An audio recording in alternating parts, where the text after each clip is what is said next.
remind honourable members, order honourable members. I wish to remind honourable members that the names of members requesting supplementary questions will be cleared as soon as the Honourable President starts answering the fourth supplementary question. The first question has been asked by the Honourable A.J. Williams. I now invite the President.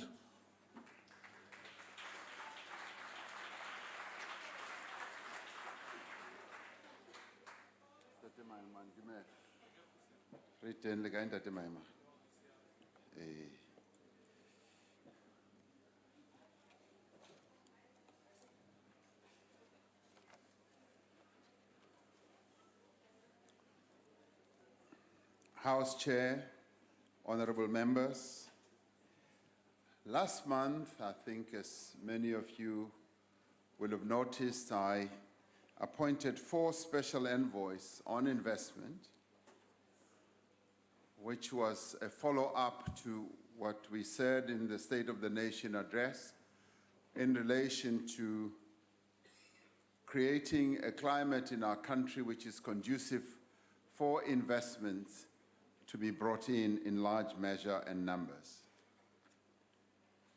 I appointed these envoys to meet potential investors both in South Africa, in the rest of the African continent, as well as around the world.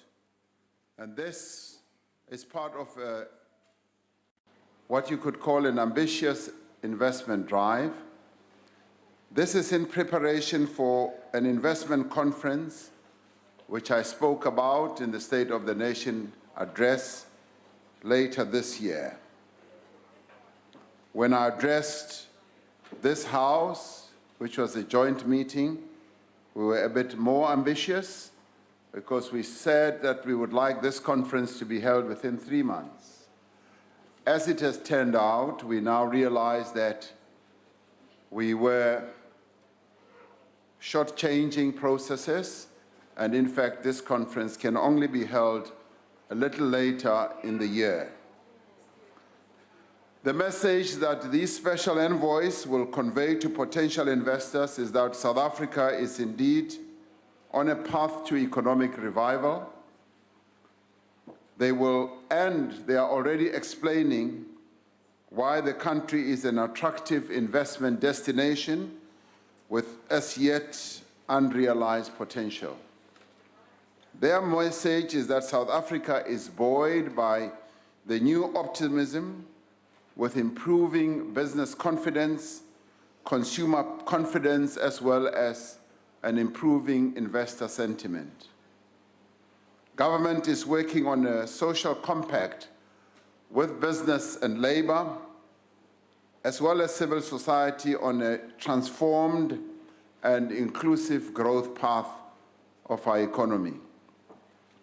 An important part of building the social compact is the work that has started towards what we also addressed in the State of the Nation address in relation to holding a jobs summit,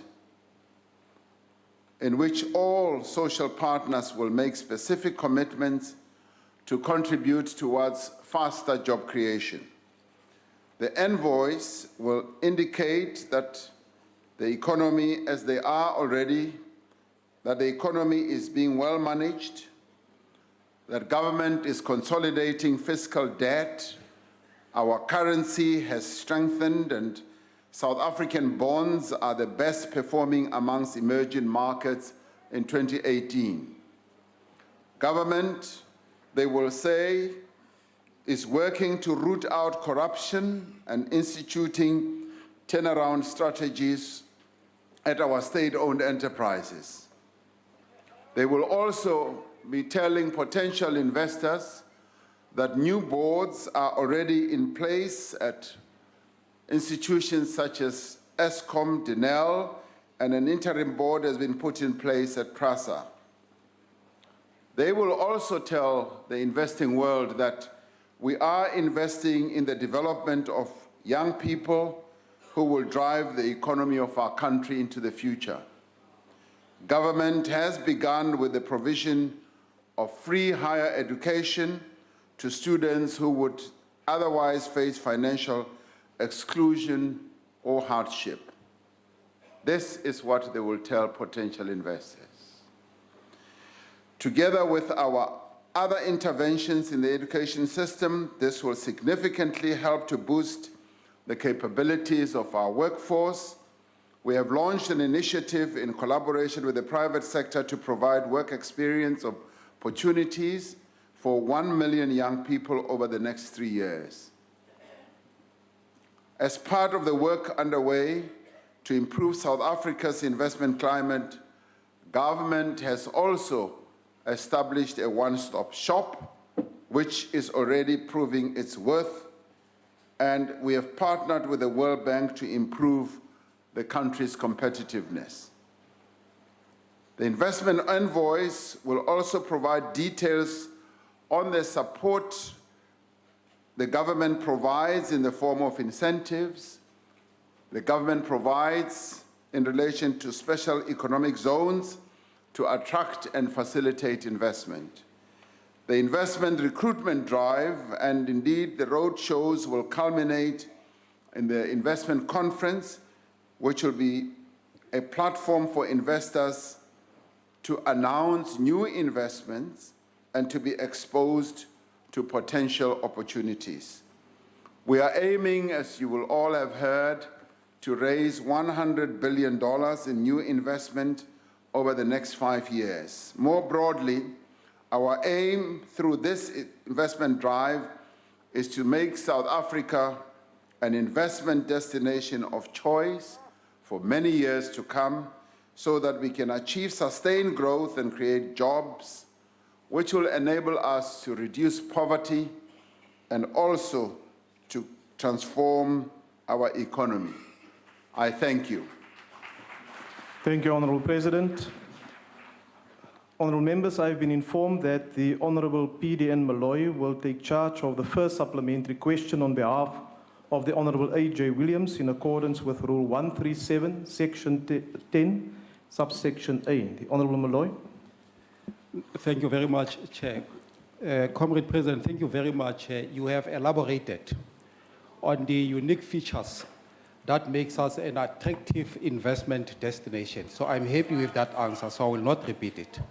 But then what are the specific roles that must be played by governments, social partners, and the South African citizens to support the work of the Presidential Special Envoys, to attract, of course, the investment in our economy? Thank you very much.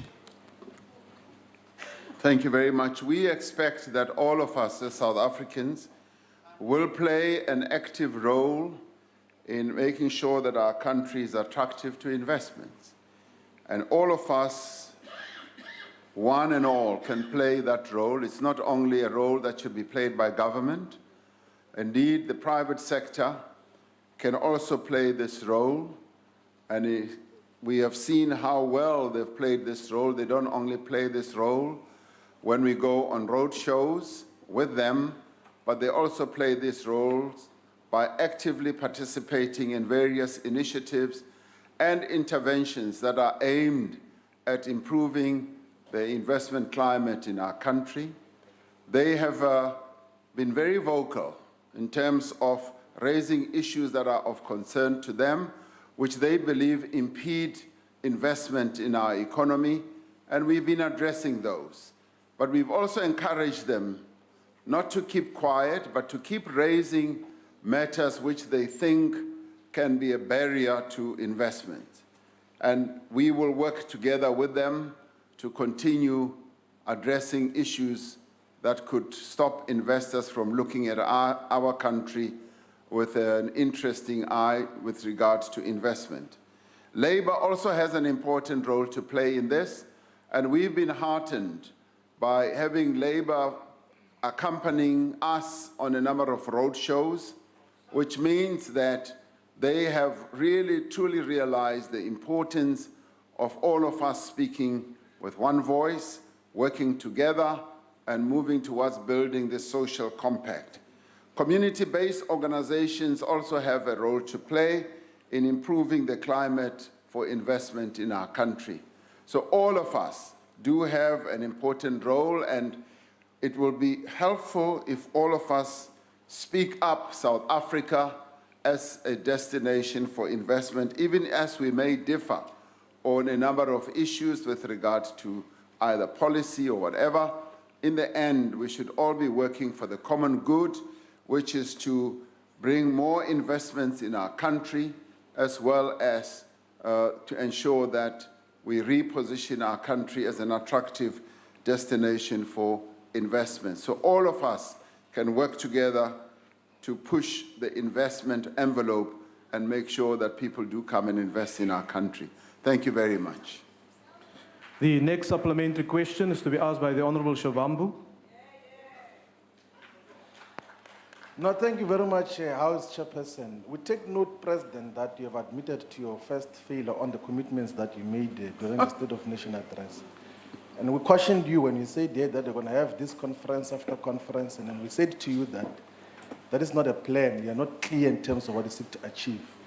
Now we have failed to convene an investment conference. But we also advise you then that create a state-owned vehicle which is going to attract investment. You have appointed envoys now outside of that vehicle for investment. I don't understand the philosophical underpinnings of your policy in terms of how are you going to deal sustainably with investments that are not going to be housed or be guided by the state-owned investment vehicle, because when they come without such a partnership, they're going to come with conditionalities, dictate to you what policies you must adopt, dictate to you what you should say. But practically what we have done is the EFF now. We've gazetted. Honorable Member, will you ask the question? Yeah, Your I'm time about is to ask expiring. that now. We have gazetted a process to amend the Banks Act so that it can be permissible to create a state-owned bank. Do you support the creation of a state-owned bank as recognized by the Banks Act? Thank you very much. The Honorable President. Thank you, Honorable House Chair and Honorable Shibambu. Thank you very much. Let me immediately say that the investment envoys are not going to work outside the parameters of what we've got in the government or the state. In fact, they are going to work hand in glove with our various government departments, our various ministers, and they are together going to be campaigning for investments to come through to our country. And what we've sought to do is to appoint people who have various networks, who have various capabilities, so that they come to assist us. And this is how we bolster the efforts that we all can make, making sure that we make our country attractive to investors. So the two are not mutually exclusive. If you thought that we are going to work in different ways and pull in different directions. Yes, the state-owned bank is a resolution that was taken by the governing party. So if you ever wanted the originator of this concept, I think you can do well to work with the governing party, because it is precisely the governing party that has, over time, insisted that there should be a state-owned bank. And indeed, it may well result in the amendment to the Banks Act, and those are the mechanics that need to be looked at and to be pursued. So yes, I support a state-owned bank, if that's what you wanted to know. I support a state-owned bank because it is through this bank that we will be able to broaden the investment or the money pool in our country. And in fact, Honorable Shibambu, what we should really be looking at is to create more banks in our economy. There needs to be more and more banks that should make money available to the citizens of our country.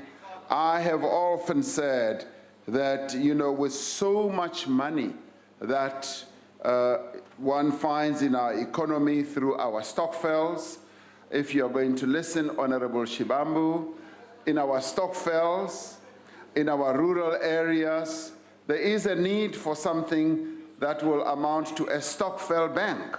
There is a need in our economy for an agri-bank that will be focused on financing your small, emerging, medium farmers.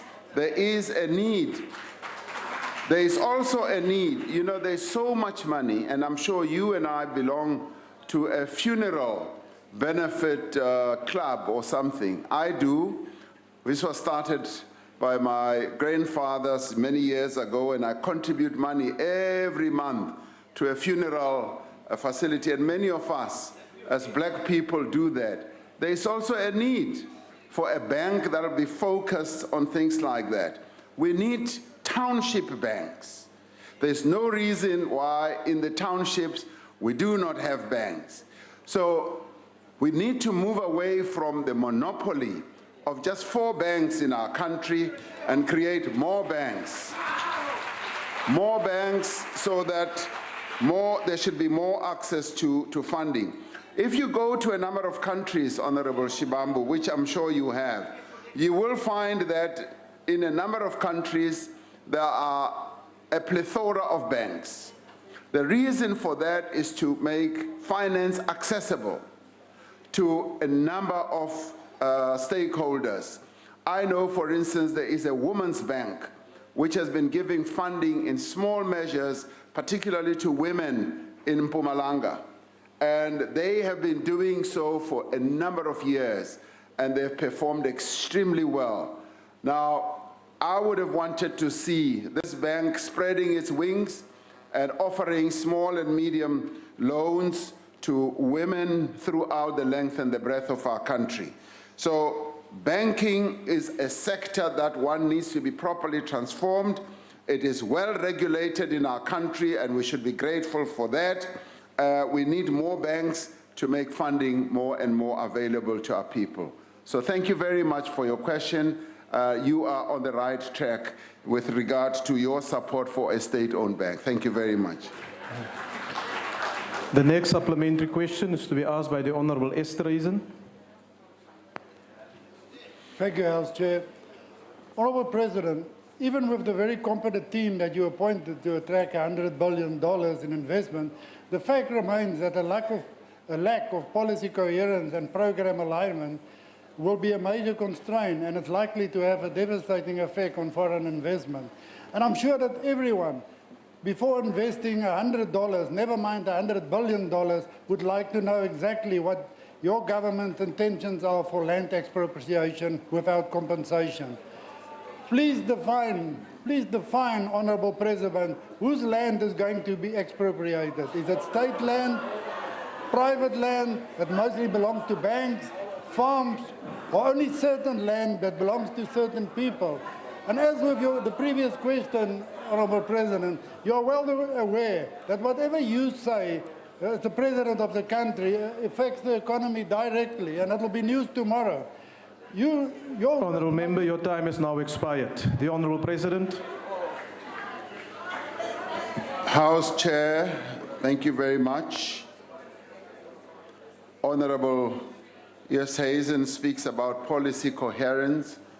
And earlier, as I outlined the answer to this question, I did say that the investment envoys are going to be trolling the length and the breadth of the world and telling the investment world that South Africa, 1, is open for business, and 2, policy coherence and policy stability, or rather stability, is becoming more and more entrenched in our country. And that is the type of message that we have found investors receiving extremely well and very positively, because they see that it is unfolding, they see that it is happening with regard to the progress that we are making. The issue that you have just raised about land is the subject of another question which I will be addressing in a minute or two. So if I can ask you to be patient, because I want to address this question as it has been asked by another member in relation to specifically matters related to your question. Thank you, Honourable Speaker. The last follow-up question on this round is to be asked by the Honourable P.J. Groenewald.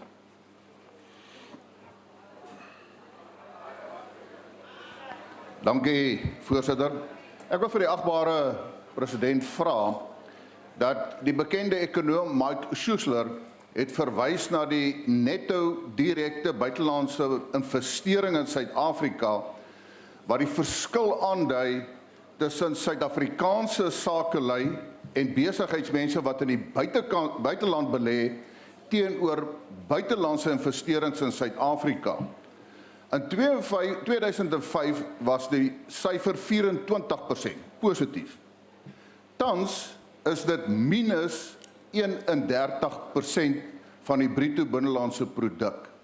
Dit beteken sakemense en beleggers van Suid-Afrika verkies om eerder te belê in die buiteland as wat buitelanders verkies om te belê in Suid-Afrika. Mike Schuessler het gesê. What is the question, Honourable Member? Goed, die opvolgvraag is, wat sê die agbare president vir die buitelandse beleggers om dit aanloklik te maak om in Suid-Afrika te kom belê, gesien ook in die lig van die blote aanvaarding wel van die beginsel van onteiening sonder vergoeding, want dit skrik beleggers af. The Honourable President. Thank you, Honourable House Chair. Honourable Groenewald also asks precisely the same question that has been asked, which is a subject of another two questions which I'm going to respond to. Now, with regards to the differentiation which he speaks about between investors, South African investors, and those who invest from outside the country, yes, there has been a difference.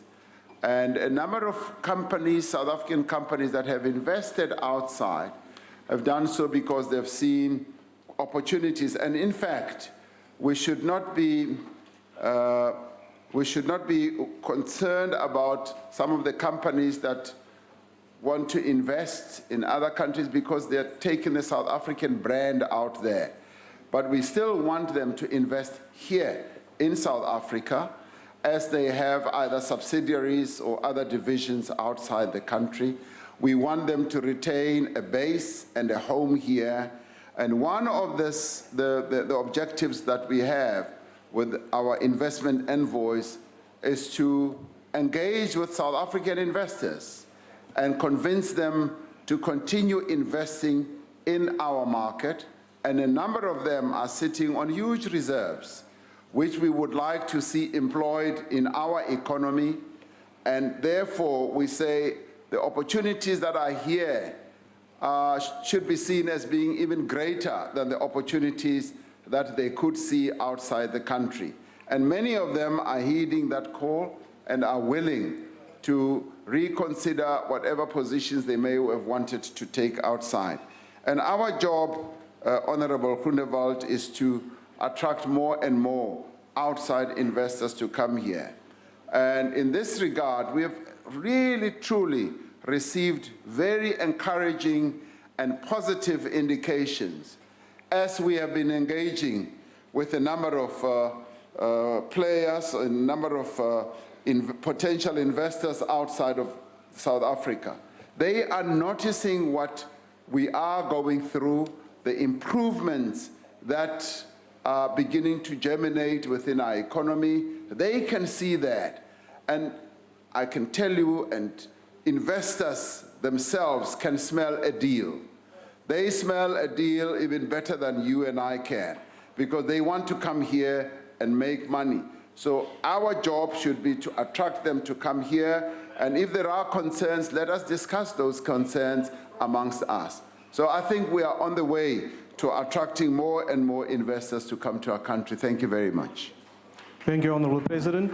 Honourable members, before we proceed, I want to draw your attention to Rule 142, Section 6. A supplementary question must arise directly from the original question, and the reply given thereto and may not constitute a new question. And also, Section 7, a supplementary question may not consist of more than one question. Can we keep that in mind as we proceed this afternoon, please? The next question, question number 8, has been asked by the Honorable Carter. The Honorable President. Honorable House Chair and honorable members, during the State of the Nation address in February, I said that a priority of government would be to restore the integrity of public institutions that are charged with the very critical mandates in our constitutional democracy. In line with that commitment, we are working to stabilize key institutions in the security cluster, strengthen law enforcement institutions, and shield them from any external interference or manipulation. We are deeply concerned about allegations of corruption and other acts of wrongdoing in some of our intelligence services. With respect to the State Security Agency itself, I will shortly be setting up a review panel to assess the structure of the agency relative to its mandate and inquire into its systems and capacity. I have also instructed the Minister of State Security to take the necessary steps to attend to all governance and operational challenges confronting the agency and to work to restore the public's confidence in this critical institution.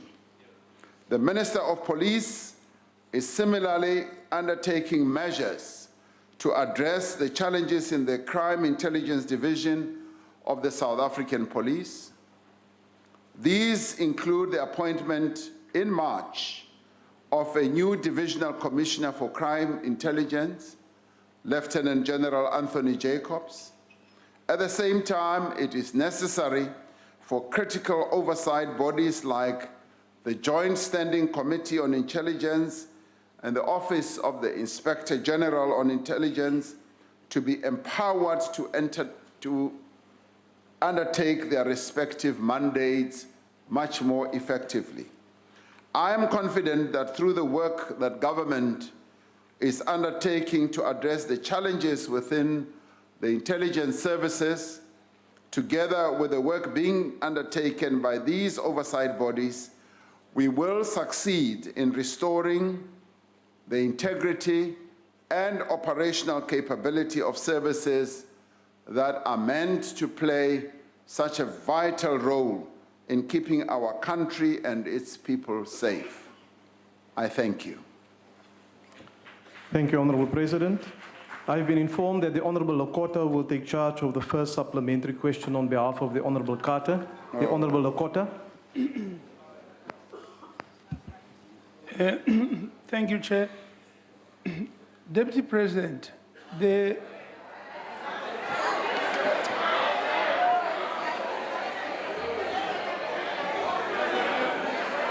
Honorable President,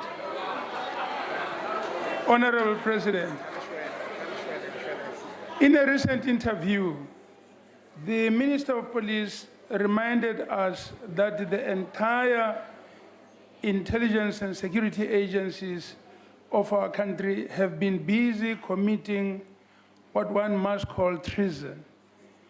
Because he said, and he also said that they need to be brought back into line and to do the job they were meant to do, because they've been doing something different, that they had been used to fight opponents of the governing party and so on and so on. Now, this happened, of course, under your watch because you were the deputy president at that time. Both yourself and the president were in control of affairs. What guarantee can you give us as we sit in this house that the intelligence agencies have already stopped doing the wrong things that they were doing and that we can be assured that the nation is secure? I thank you. The Honorable President. How Honorable the Court is so demoted, you know,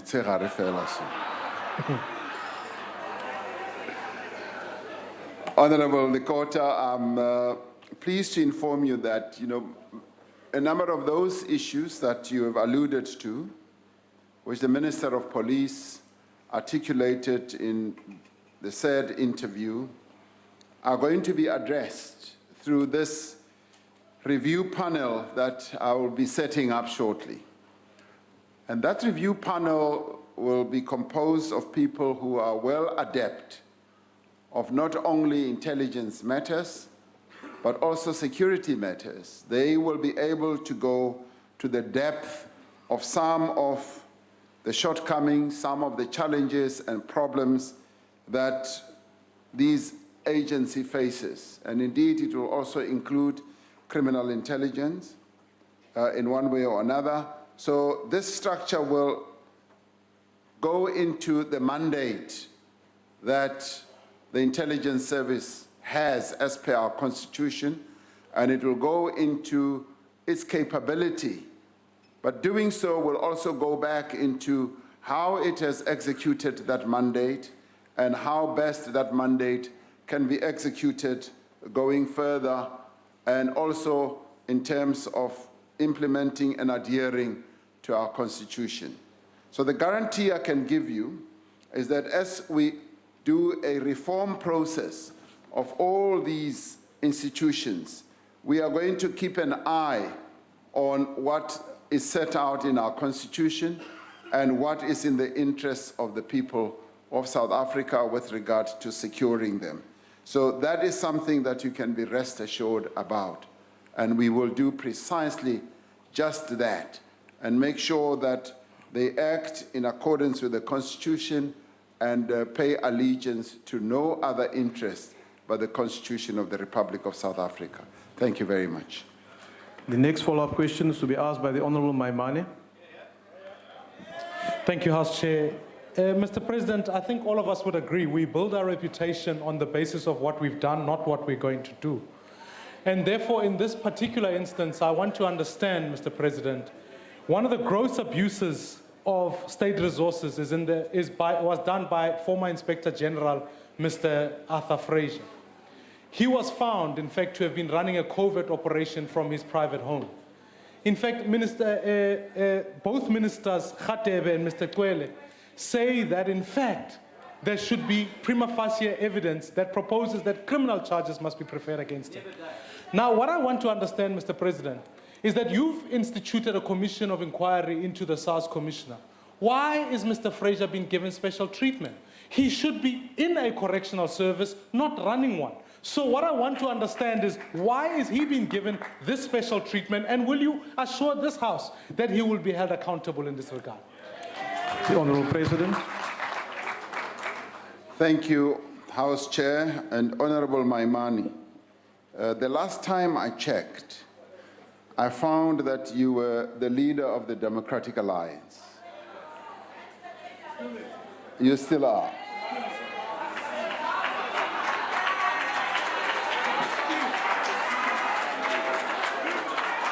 Now, the Democratic Alliance, led by the inquirer, or the person who has just raised the question, has sought to challenge and to question the decision that the President took in relation to Mr. Arthur Fraser.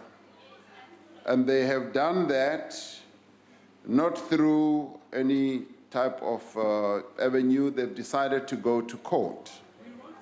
So the matter is now before the courts.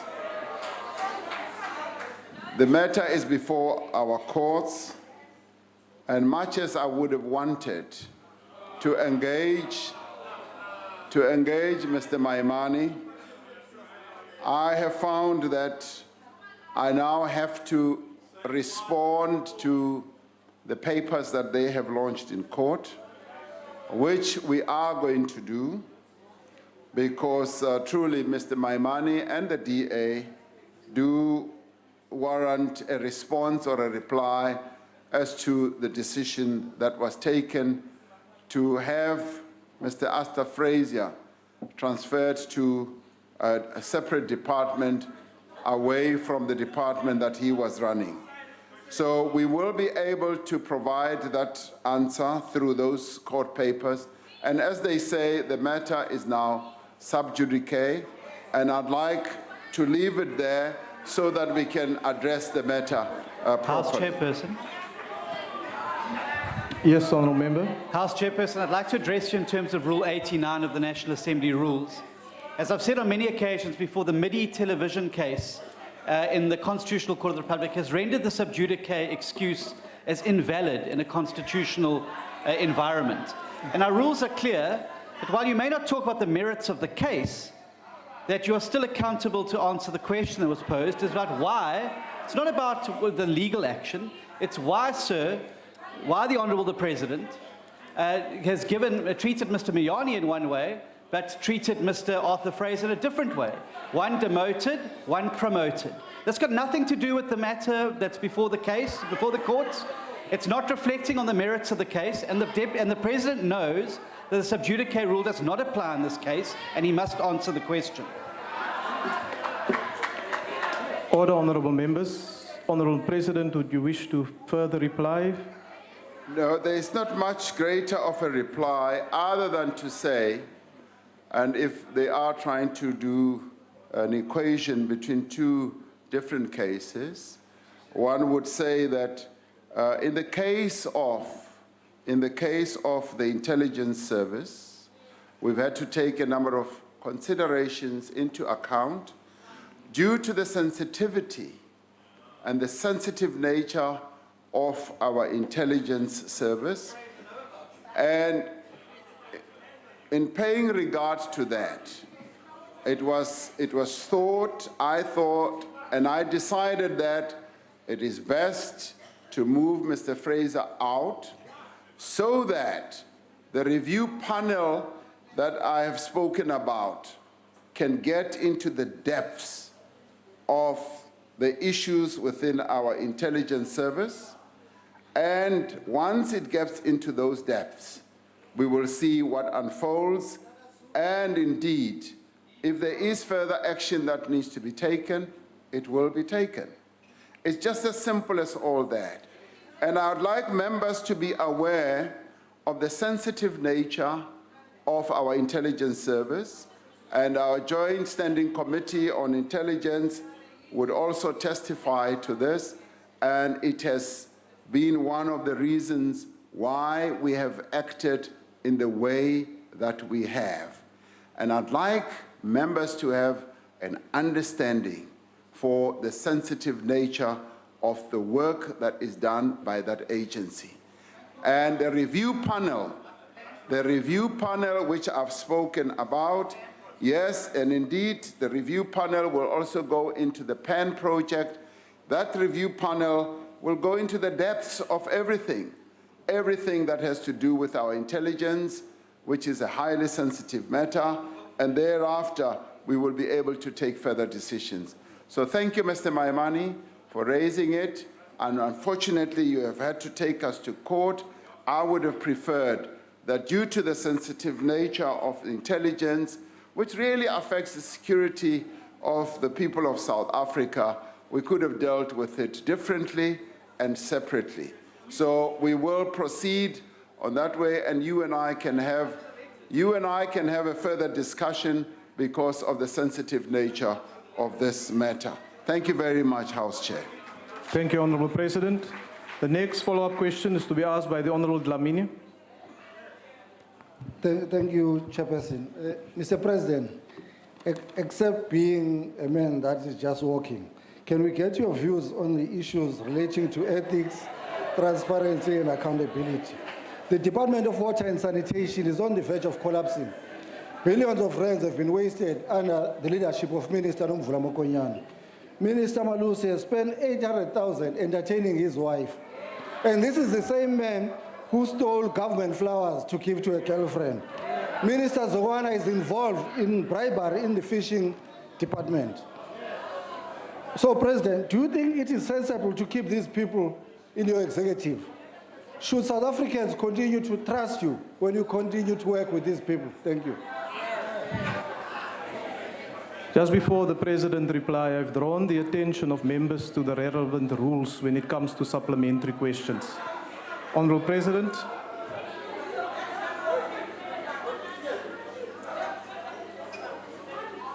Thank you, Honourable House Chair.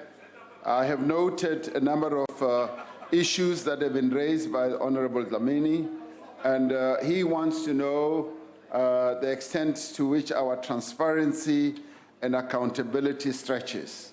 And I can assure you that, yes, we are going to hold members of the executive accountable in a fairly transparent manner to all the things that they get involved in, including myself. That we will be able to do. Now, where there is wrongdoing, including myself, we will act. I repeat, where there is wrongdoing, yes, where there is wrongdoing, we will act. That is the extent to which we have committed ourselves to clean government, to accountability, as well as to transparency. Now, this adds up to the various actions that we have been taking to help or to embark on the journey of rooting out corruption in government, and anyone who has been found to have participated in wrongdoing will be dealt with. Thank you very much. The last supplementary question will be asked by the Honourable Swart. Thank you, Chairperson. Thank you, President. President, the ACDP shares concerns and is extremely concerned about the allegations of malfeasance, corruption, and gross abuse of state resources at both crime intelligence and the State Security Agency. And whilst we welcome the review panel that you're instituting, clearly there's nothing to prevent investigation and prosecution on the basis of those allegations at this stage. Would you agree that those investigations should continue and that steps should be taken to protect those investigative authorities, such as IPID and other police officials that might be intimidated both by crime intelligence and State Security Agency from doing their job now of eradicating the rotten apples from these institutions? Thank you so much. Thank you. You may proceed, Honourable President. Thank you, Honourable House Chair. I'm able to confirm that the review panel that is going to be set up in the next few days is going to get involved, as I have already said, in reviewing the mandate, particularly of our intelligence service. But that does not prevent any investigations that's already underway from proceeding. If there are any investigations that have commenced, we would say they should go ahead. Because if there has been wrongdoing, we would say that that wrongdoing needs to be addressed, and those who are found to have participated in wrongdoing should indeed be dealt with. So there is no prevention whatsoever to investigations that have already commenced from proceeding. The review panel will be reviewing, as I said, the mandate, the effectiveness, the systems, and the structures of our intelligence agency. And once it has come out with a report, we will then be able to see the extent to which that state agency needs to be recalibrated, to be reformed, and if it requires restructuring, how we are able to do that so that we reposition it to serve the interests of the people of South Africa in the most effective way in terms of our Constitution. Thank you very much. Thank you, Honourable President. We now proceed to question number 9, asked by the Honourable Malgas to the President of the Republic. Honourable President. House Chair and honourable members, the colonial conquests of our country which began well over 300 years ago, was achieved through violence and indeed brutality as well. The system of apartheid was built and sustained through the violent suppression of the political, social, economic, as well as other rights of the majority of black people in our country. This violence took the form not only of state repression, but also the dispossession of our people's land, the destruction of their livelihoods, and the exploitation of their labor. Through the migrant labor system, the imposition of influx control, and the creation of the Bantustan system, families were torn apart and communities were dislocated. In its efforts to crush any resistance, the apartheid government resorted to detention, to torture, to intimidation, murder, and the deployment of vigilantes to sow violence and discord in our communities. While these methods of repression were laid bare in the proceedings of the Truth and Reconciliation Commission, and through the TRC contributed, and though the TRC contributed to the process of national reconciliation, many of the wounds of decades of apartheid and colonialism still remain to this day. In many ways, we remain a violent society where murder, assault, rape, and contact crimes are still widespread. The alarming levels of violence against women and the abuse of children are a damning indictment on our society. We are particularly concerned at the apparent increase in the instances of femicide where women have been killed by their partners. There is a responsibility on all of us, particularly men, to ensure that these crimes of killing of women do not occur. Too often, people resort to violence to settle differences or to express discontent. There are other wounds that still have not healed. The violence of poverty, homelessness, hunger also continues to afflict millions of our people. Despite the social and economic progress that we have made, severe inequality continues to divide our society by race, gender, as well as geography. If we are to heal these wounds, we need firstly to acknowledge them, to acknowledge that yes, they exist, and yes, what is being complained about did happen.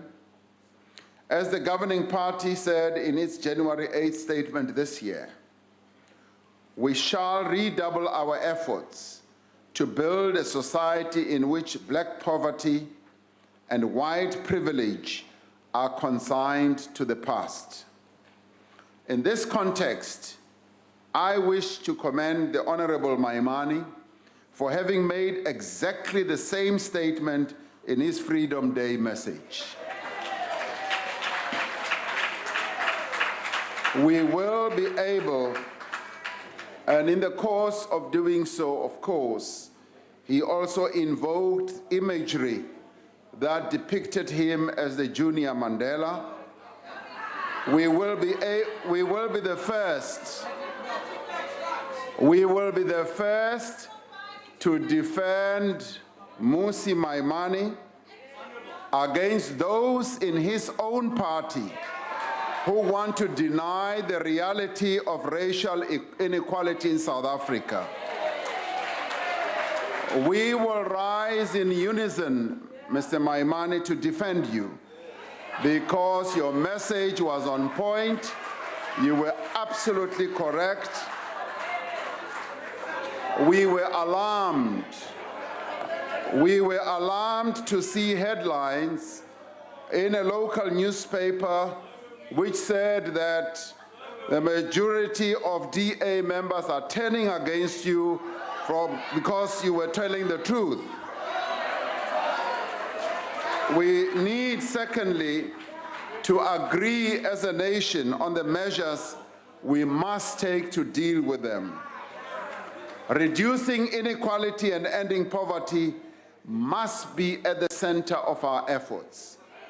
This requires a growing inclusive economy, the creation of jobs for all our people, the provision of quality education and the development of skills. It requires government support to the poor through comprehensive social security systems, affordable health care, and the provision of housing and land. It is only by ensuring that everyone has the opportunity to acquire useful skills, to find decent employment, to earn a living wage, to have a house, and to feel safe, that we will be able to effectively, yes, heal the wounds of the past.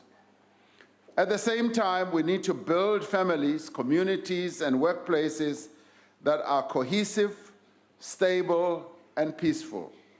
That places a responsibility on all of us to act at all times with dignity, with honesty, respect, and goodwill, and to ensure that we are able to bring up our children to value and to live by these principles. We are on our way to build the kind of society which Mamuwini Matigizela Mandela and many of our great leaders dedicated their lives, but we still have some distance to travel.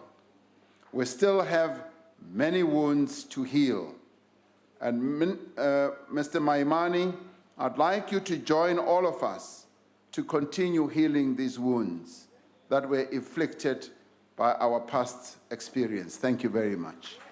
Thank you, Honourable House President. Chairperson. Yes, Honourable Member, why are you I'd like rising? to address you in terms of Rule 85. Yes, Honourable As it Member. relates to casting and accusing members of improper motives. I think if anybody in this House should appreciate the fact that you shouldn't read what you believe what you read Honourable on the Sunday Member, papers, that should be the Honourable Ramaphosa. Honourable Member, that is not a point of order. It doesn't apply in this instance. It's a matter for debate and discussion. The Honourable Malgas, do you have a follow-up question? Order, Honourable Members. Of our past. And Honourable Malgas, will you just start again? We couldn't hear the first part. President, in acknowledging the wounds of our past and agreeing that there are measures that need to be taken to deal with the damage of the past whose legacy remains with us. We have committed ourselves to nation building, guided by our former President Nelson Mandela's vision of the nature and character of the future society we want to build. With this understanding, what is your assessment of our progress in bringing together our different strata, communities, and key stakeholders in the construction of the future we collectively desire to have? I thank you. The Honourable President.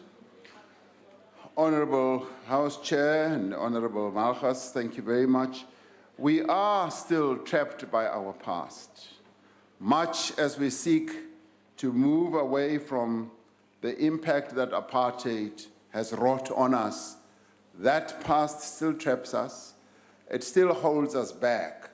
The shadow of our past still casts its vision on our future. And indeed, we need to take many, many steps indeed to move forward, to move out of the shadow of apartheid. And all of us are therefore called upon to do everything that we can to move away from this sad past and to heal the wounds. And there are many active things that we can do to heal that past. And as I said earlier, the first clearly is to admit that that past is not a fable, that past is a reality. It is only when we accept the reality of what we have gone through that we are then able to deal with the wounds of the present and heal the wounds so that the future may be a lot better for all of us. So actively, we need to deal with poverty, because poverty clearly is that gaping wound of our past. We need to deal with inequality, and inequality continues to be the festering wound of the past that was handed down to us by an ugly system of apartheid. And indeed, these days we also have to deal with unemployment, and unemployment becomes our constant ugly visitor because many of our people remain unemployed, and that is another wound that we need to dress up. That is another wound that we need to heal, and that is another wound that must be attended to. And indeed, the violence that continues to rage in our society, and violence that is born out of desperation that many of our people are having to face on a daily basis. When people are poor, they resort to desperate means, desperate ways of resolving their problems, and that is what we need to address, so that people who are desperate right now become less desperate as their livelihoods improve, as they get jobs, as their children get better educated. That is the task that we have as a nation, as leaders, and as a people. It is this that we have to do as a major project as the people of South Africa to move our people out of this desperate situation of poverty, inequality, and unemployment. It is only when we have done so that we will be able to say we have healed the wounds of the past. So all of us are invited to be doctors and nurses and provide medicine to heal these wounds that were inflicted by the horrible system that we had in the past. Thank you very much. Thank you, Honourable President. The next follow-up question is to be asked by the Honourable Van der Merwe. Thank you very much, House Chairperson. Honourable President, I agree with you that if we talk about the wounds of our past and we talk about our socio-economic challenges, we must talk about the crisis that is gender-based violence. And I've often asked you about this because I simply believe that government's not doing enough to fight gender-based violence, and to that end, women are not safe in their homes, women are not safe on our streets, women and children are just not safe. So my question to you is, will your new administration prioritize the fight against gender-based violence? And do you believe that the Honourable Mduduzi Manana, who's already been found guilty of abusing one woman and is now alleged to have abused his domestic worker and then bribed her to drop the case, is still suitable to be an MP for the ruling party? If so, why? The Honourable President. Thank you very much. Yes, we would like our government to continue prioritizing the campaign against the abuse of women and children, and to do so through the various interventions and measures that we continue to put in place so that women and children who are abused are able to find refuge in their communities, refuge in government institutions. Our justice and prosecutorial system does indeed need to be more responsive to the challenge that is faced by the many women in our country and children who continue to be abused. I have had occasion, as I've been traveling around, to interface with the officers, police officers, who have as their task to address this issue on a specific basis. They often tell me that it is a challenging job. It is most distorting, and it is most depressing as they have to deal with really terrible situations of abuse of women and children. But each time I've spoken to them, they have said, but we will not give up. We will not give up, and they say, all we now need from you as government is to give us more resources so that we can carry on with this struggle. And it is precisely this that we are going to be committed to giving them. And I'd like to see more attention being given to this in my discussions with the Minister of Police. This is an area of focus that we want to shine a light on. And of course, admittedly, these things often happen in the privacy of the homes, where there isn't enough public attention that is given, but we would like to raise the consciousness, particularly of men in our society, about the issue of abuse of women and children. We want to raise this more prominently, but at the same time strengthen the government systems that are going to be there to support women and children. We must also pay tribute to the many organizations in our country that have as their mandate and their agenda as non-governmental organizations they have focus in this area, and we applaud them because many of them do thankless tasks, but they plod on, they continue doing this piece of work. The issues of Member of Parliament Duduzi Banana have not been made known to me in the exact detail that you are describing, and clearly even he, Duduzi Manana, has to go through his own party's systems of accountability, and we need to allow that to happen. It is all very well to sit here and say all this. He needs to go through all this. And yes, I would have seen it in the public arena, but he does need to go through the various processes in his own party. And I think it is best to leave it there, because that is when the real evidence does come through. Thank you very much. Thank you, Honourable President. The next follow-up question is to be asked by the Honourable Chaisa. Thank you very much, Honourable Chairperson. Honourable President, one of the wounds of the past is the issue of land. Yes. Can you please elaborate on the smart system that is going to be used to deal with this issue so that there's no violence at all? Thank you. The Honourable President. I am going to be addressing the issue of land in a while, but all I can say is that clearly, as we address this and a whole number of other challenges that we face, violence should be removed from the equation at all times, because violence is not the way to resolve problems. Problems are easily resolved through dialogue, through consensus building, through people sitting around a table, exchanging views, and arriving at a mutually beneficial and a mutually acceptable outcome. So violence, land grabs, where people resort to self-help measures is not the way to go. And in fact, we will not allow anarchy and disorder in South Africa when it comes to resolving issues of land.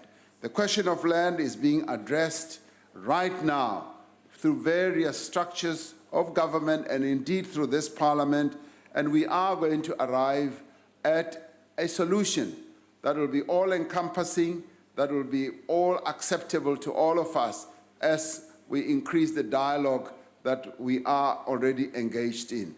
So violence is not the way to resolve the land question at all. Thank you very much. The next supplementary question is to be asked by the Honourable Kubisa. Thank you very much, House Chairperson. Your Excellency President, with regard to the same issue, I think it fits that we just convey our condolences to the family that had 8 people dying through the fire when their shack was torched. And of course, I think that reflects and refers to some structural inequalities that still bedevil our country.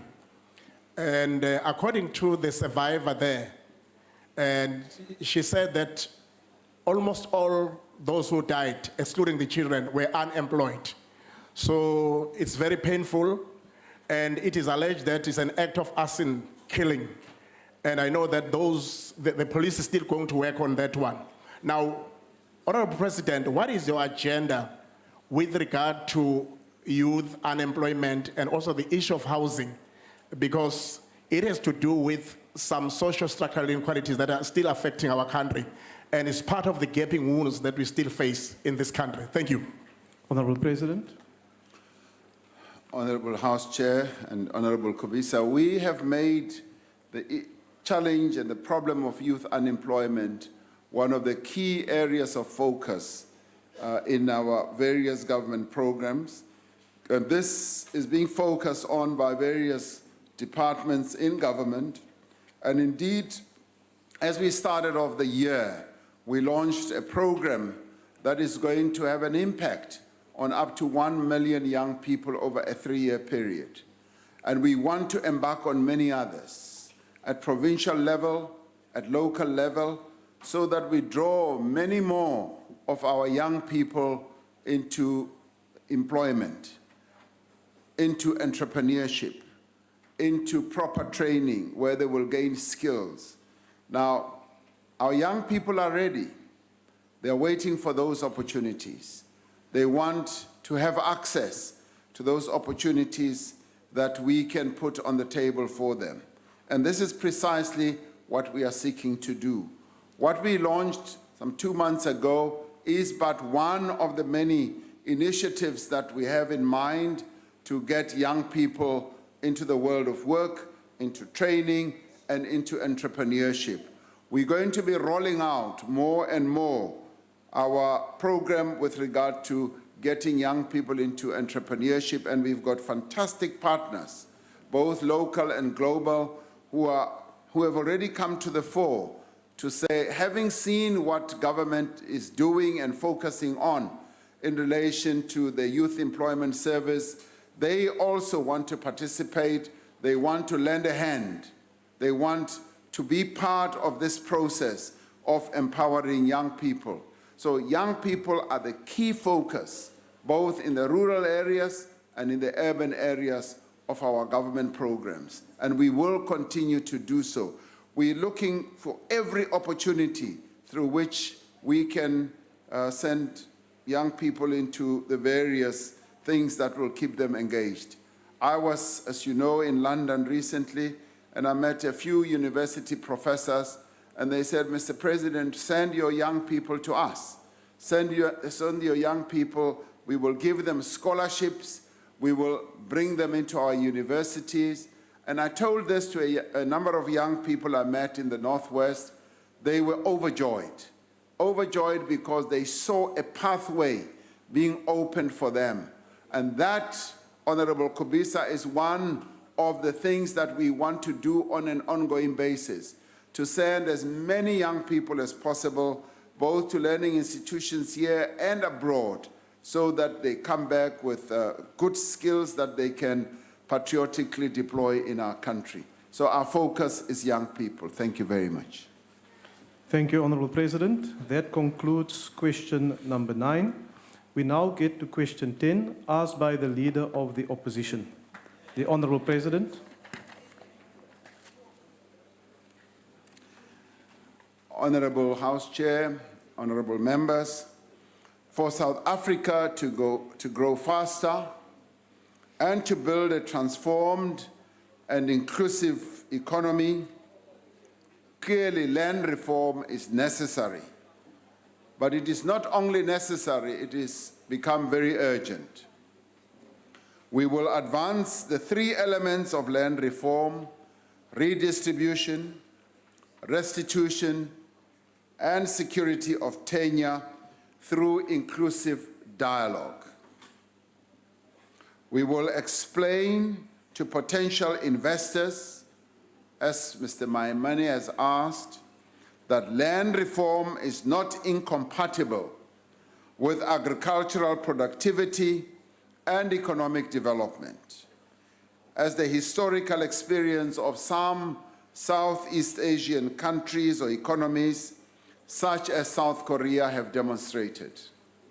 Land reform, which will include the mechanism of expropriation without compensation, will be implemented in a way that contributes to a stronger economy, job creation, and economic freedom. We will do so without jeopardizing economic development, agricultural production, and food security. In our investment law, we will provide, and as we say, we provide significant guarantees to domestic and foreign investors. In our engagements at the World Economic Forum meeting in Davos, during investor roadshows in the US and in the UK, and at recent roundtable discussions with CEOs in London, and indeed in our exchanges with a number of other leaders on the African continent in Kigali, we found that foreign investors do appreciate the need for South Africans to find sustainable solutions to the inequitable distribution of land and wealth in our country. In their investment decisions, investors take a long-term view on the market opportunities, sector policy, and support and regulatory environment. They are looking for stability, they are looking for certainty, they are looking for policy certainty as well. They are also looking for clear and direct messages that they themselves will be able to analyze. Our envoys will indicate that steady progress is being made in consultation with industry, with labor, and communities on the finalization of the mining charter. We will soon be finalizing our approach on the allocation of spectrum, which will build the requisite capacity for a modern, inclusive economy. Government is leveling the playing field for investors and businesses entering concentrated markets through amendments to the competition legislation. It is significant that Moody's ratings agency recently decided to keep South Africa at an investment grade and changed its outlook from negative to stable, affirming the country's recent political and economic developments. Foreign investors that we have interacted with over the last few months are increasingly optimistic about the prospects for the South African economy and looking with great interest at possible investment opportunities.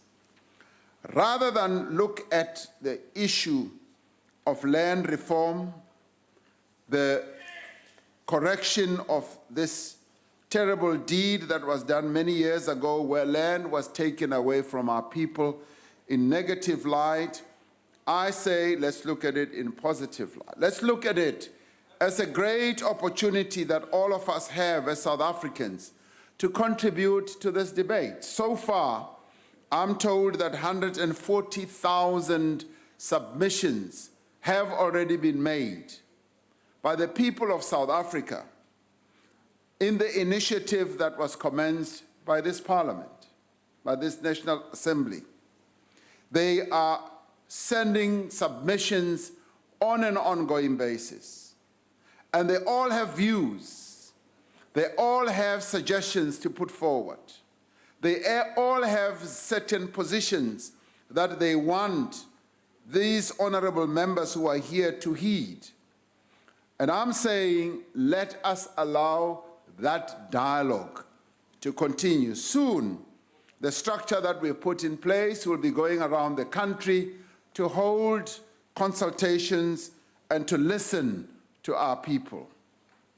Our people have views. They have ideas. Let's give them that opportunity. Rather than to sit here and pontificate, rather than to sit here and think that we are wiser than our people as a whole. 140,000 people have already submitted, and I think it is likely to top even 500,000 soon. There have been 2 other processes that our people have engaged in. The first was when the Freedom Charter was drafted. Thousands and thousands of our people participated. They wrote their submissions, and some were written on brown paper, some were written on newspaper pages, some were even written on toilet paper and sent through to the Congress of the People to deliberate on the aspirations of our people. That resulted in the endorsement and the drafting of the most important document that we have ever had in our country, apart from our Constitution, a document that whose pronouncements have found their way in our Constitution, the Freedom Charter. The next opportunity was when our people participated in the drafting of our Constitution. More than 1 million people made submissions. And the National Assembly, or the Constitutional Assembly, that met in this very house, considered the various views that our people had to give, and we did not pontificate. We listened to our people, and finally, we came to a conclusion which resulted in the Constitution that governs how we function here. Now I'm saying, let us give our people an opportunity to voice their feelings, their aspirations about land. Land remains a deep wound that was inflicted on our people. Let our people go through their healing process and deal with the issue of land as effectively as they want to. So let us engage in dialogue. Mr. Maimane, allow our people to express their views, and once that process is done, we will then, with the hindsight of wisdom that will have come from our people, we will then be able to take a decision. Right now, we have a constitutional construct that has set in motion various processes and indeed various principles. Our people are saying, we want this wound to heal. Let us address this wound and let us listen to our people because they are talking. Thank you very much. Thank you, Honourable President. The first supplementary question is to be asked by the Honourable Leader of the Opposition. Sorry, Chair. Yes. Point of order. I noticed that the Deputy President looks very tired. He's been in and out of sleep for a while, so I thought maybe the President could take him for a walk outside. No, Honourable Member. 10 minutes. No, and Honourable take him for a Member, walk. that's not the point of order. We can't allow the President to leave the podium now. He's busy answering questions. Honourable Maimane. Thank you, House Chairperson. Honourable President, I think I must affirm this point talking about wounds of our past. That in the Constitution of the DA is adopted a value of fairness. It is an explicit acknowledgement that our country remains unequal on the basis of race. And I think every member who sits here, black or white, stands committed to addressing that injustice. And I feel it's critical that when we enter this discussion, it cannot be on the basis of putting one race versus another. It ought to be on the basis of all races working together to address that injustice. Having said that, I welcome your input on the input South Africans have made. I want to speak specifically about the one you made in the UK, where you spoke to a newspaper and affirmed the fact that the land reform processes of any future will be implemented, will happen within the parameters of the Constitution. But my challenge is this, Mr. President, is that there are statements that are made by members of your NEC. And I want to quote Mr. Ronald Lamula, who says, in fact, without doubt, this is in a nationally televised debate, he says, the commitment to expropriate without compensation doesn't only refer to farms, but that the ANC is explicitly targeting urban residential properties for seizure, he says. Now, what I'm trying to understand, Mr. President, is that overseas we defend the Constitution, But in South Africa, it seems it's open for negotiation. Can you explain to us what is the policy of your party so that we get certainty as to whether we will defend the Constitution or is Mr. Lamola right in that it's property seizures? Which is it exactly, Mr. President? Thank you very much. The Honourable President. Thank you, Honourable House Chair and Honourable Maimani. Thank you very much. The process that we have started here, which really was given rise to by the resolution of the governing party in December, when it resolved that we need to address this whole issue of land reform through the mechanism of expropriating land without compensation. It's clearly a process which, having been embraced by this House, is going to lead to an outcome. An outcome, Mr. Maimani, which I am sure you are going to be part of, as you are part of this House. We are now currently involved in this very process. Now, clearly, the policy of the governing party is very clear. We need to move on with land reform and restore the dignity of our people. But for me, more importantly, to look at land with new eyes, as it were. To look at land as an economic resource that was taken away by force from the majority of our people, to restore that economic resource into the hands of our people so that they can have a livelihood, they can have an economic capability which is going to improve their lives. And the Freedom Charter is very clear on this. And it says, as early as 1955, our forebears complained about this and said, or raised an aspiration, or articulated an aspiration, and said that the land shall be shared amongst those who work it. And therefore, we want that land to be shared amongst our people. Our people must be able to share the land. And I'd like those who say that the land must not be shared to stand up and say, we are not prepared to share the land. I want those to stand up and say so, because that is the most important. And if you like, that is the most reasonable demand from our people. And they are not saying, we want the land to the exclusion of everyone else. They are saying, we want the land, as it was said by our forebears in 1955, to be shared amongst who work it. Now, if we come to urban land, indeed, there is land there that has been kept away from our people, and they are in need of housing. And they don't want to eat the land. They don't want to abuse the land. They want to utilize the land to have houses. And those who say that our people must not have houses must stand up and say, we do not want you to have houses. Because that is the most important demand that poor people are making. And our job, our task is to respond to the needs of our people. We have to respond, and we've got, Mr. Maimane, to find ways and means.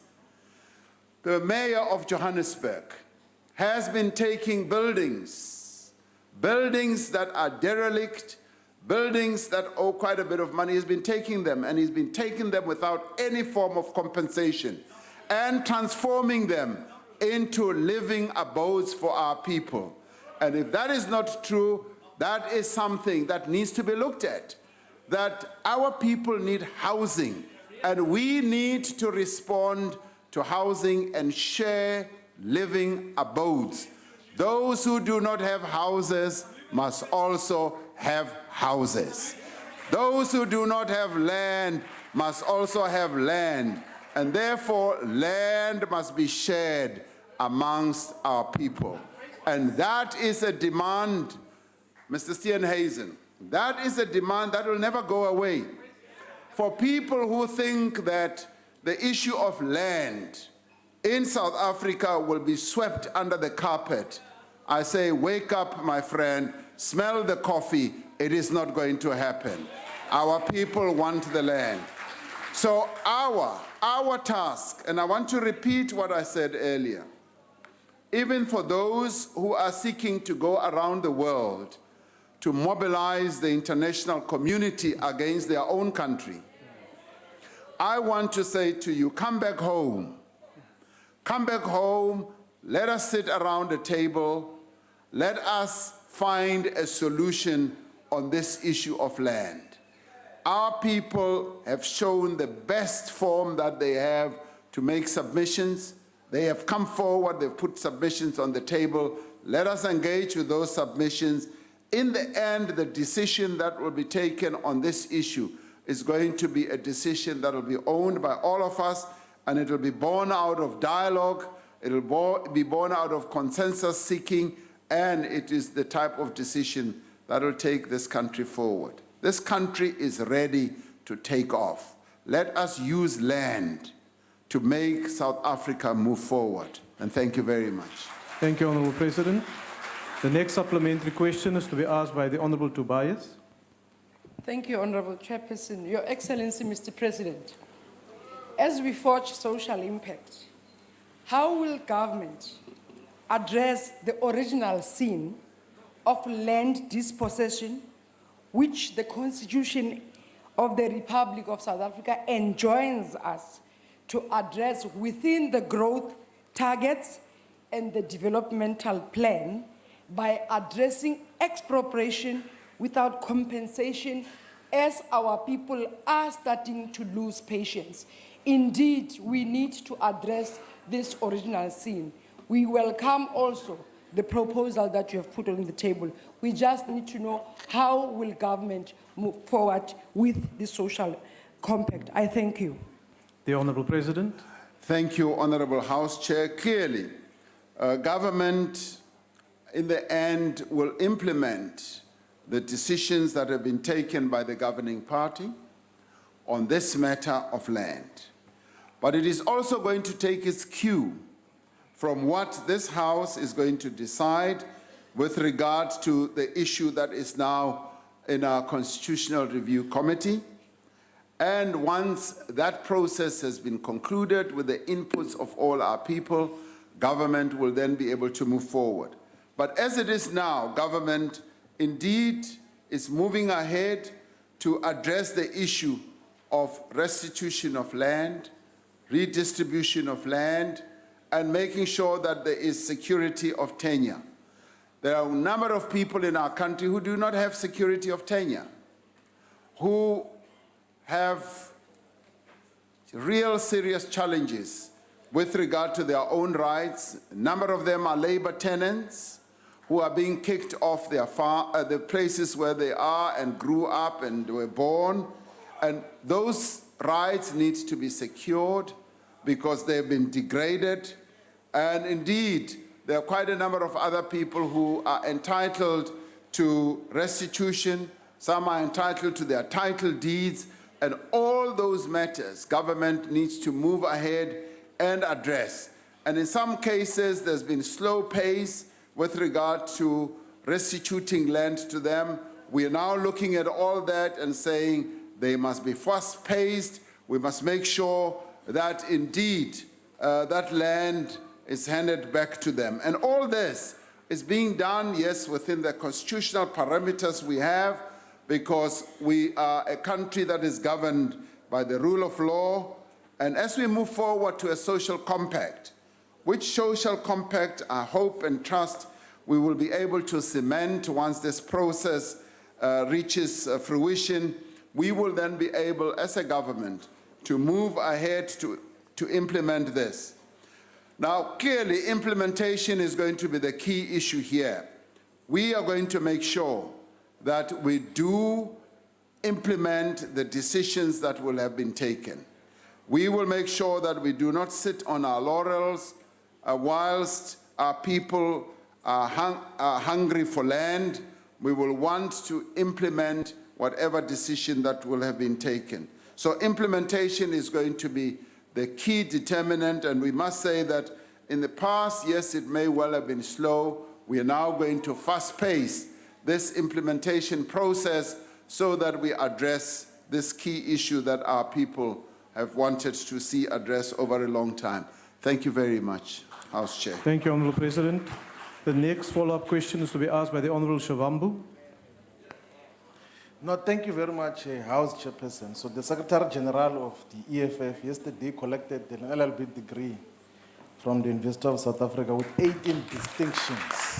Yeah. So he says that it is common cause that the expropriation of land without compensation discourse has been championed by the economic freedom fighters.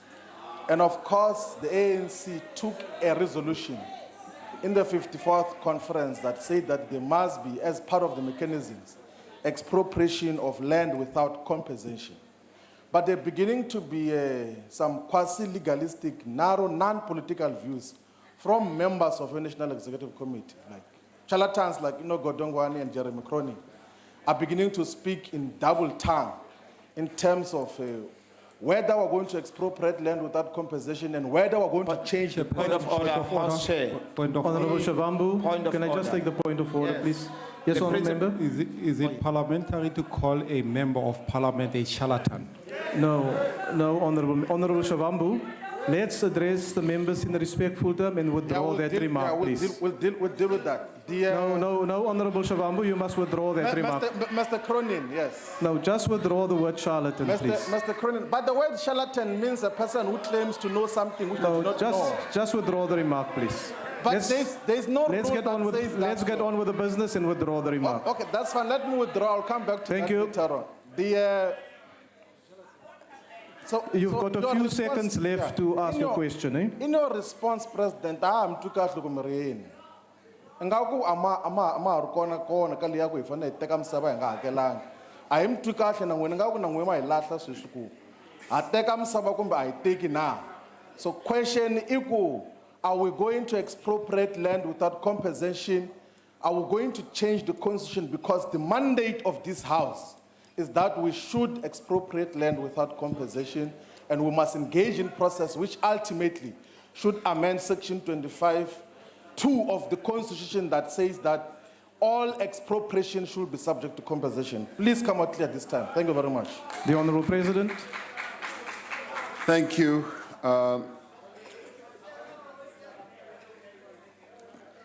Honourable Shibamb. Resolution lay yi nga tekiwa ka 54th conference ya ANC. Na tshemba ku ri mi yi hlaye kahle. Ni tshemba ku ri loko mi heta ku yi hlaya mi zi mi vona ku ri no swantswa n'wina mi ri EFF mi tsutsuma swinene. Mi tsutsume swinene mi ta laha. Loko mi fika laha mi ku no resolution leyi nga tekiwa ka conference se hi lava ku yi endla ya hina manjhe. On a point of order, Chair. What is the point of order, Honourable Member? Order, Honourable Members. What is the point of order?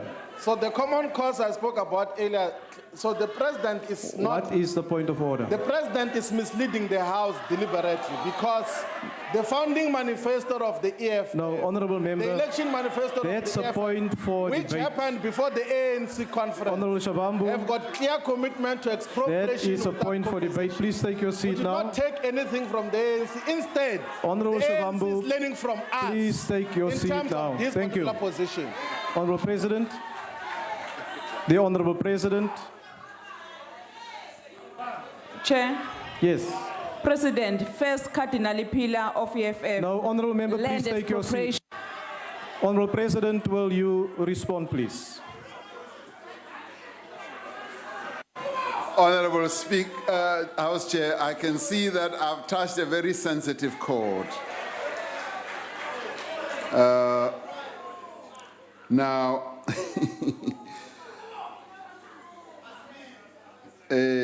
no, Honourable Shibambu, I was just merely stating the historical evolution of how this resolution came to Parliament.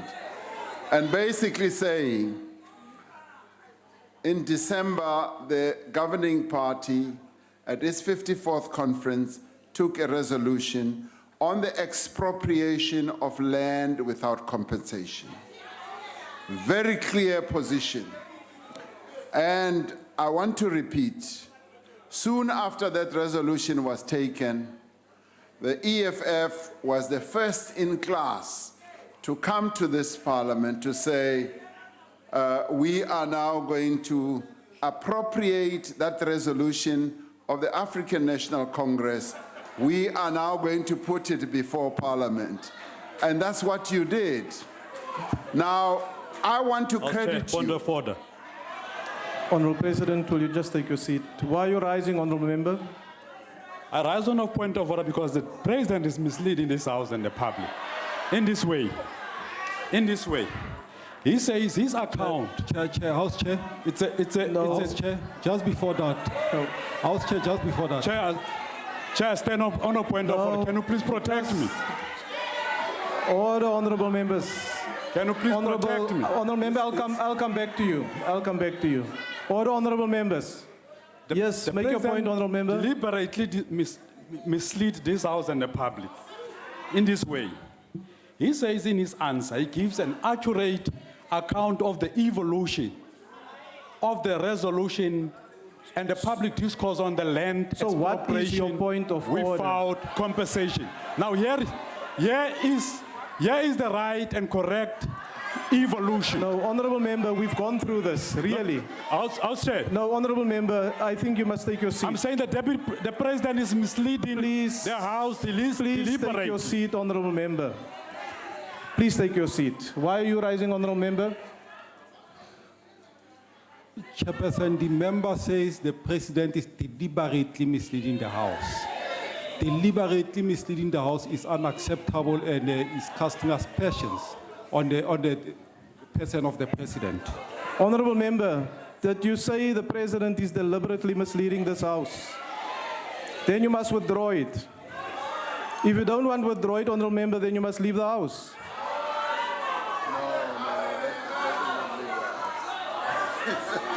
Honourable Matiase. No, honourable member, I'm busy. No, take your seat, I'll come back to you. I'm busy dealing with the honourable Matiase. I'll come to you. Nobody, Chair, he is... No, take your seat, honourable member. Please take your seat. Honourable Matiase, are you going to withdraw the remark?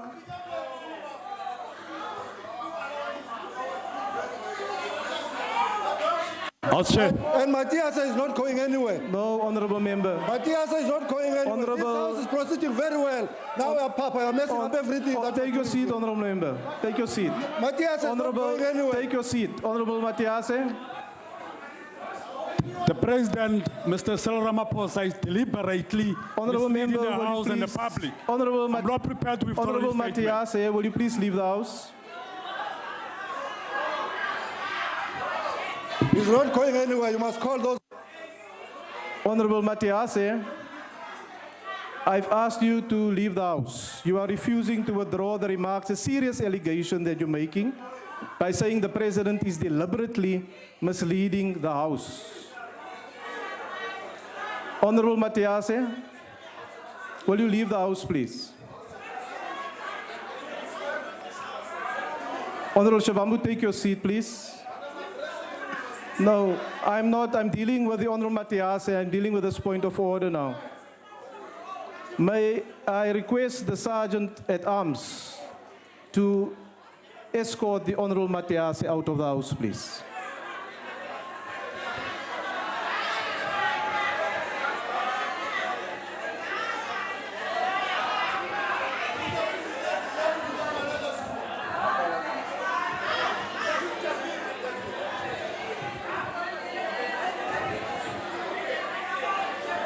I'm dealing with this point of order that I made a ruling on, and afterwards I'll come back to you.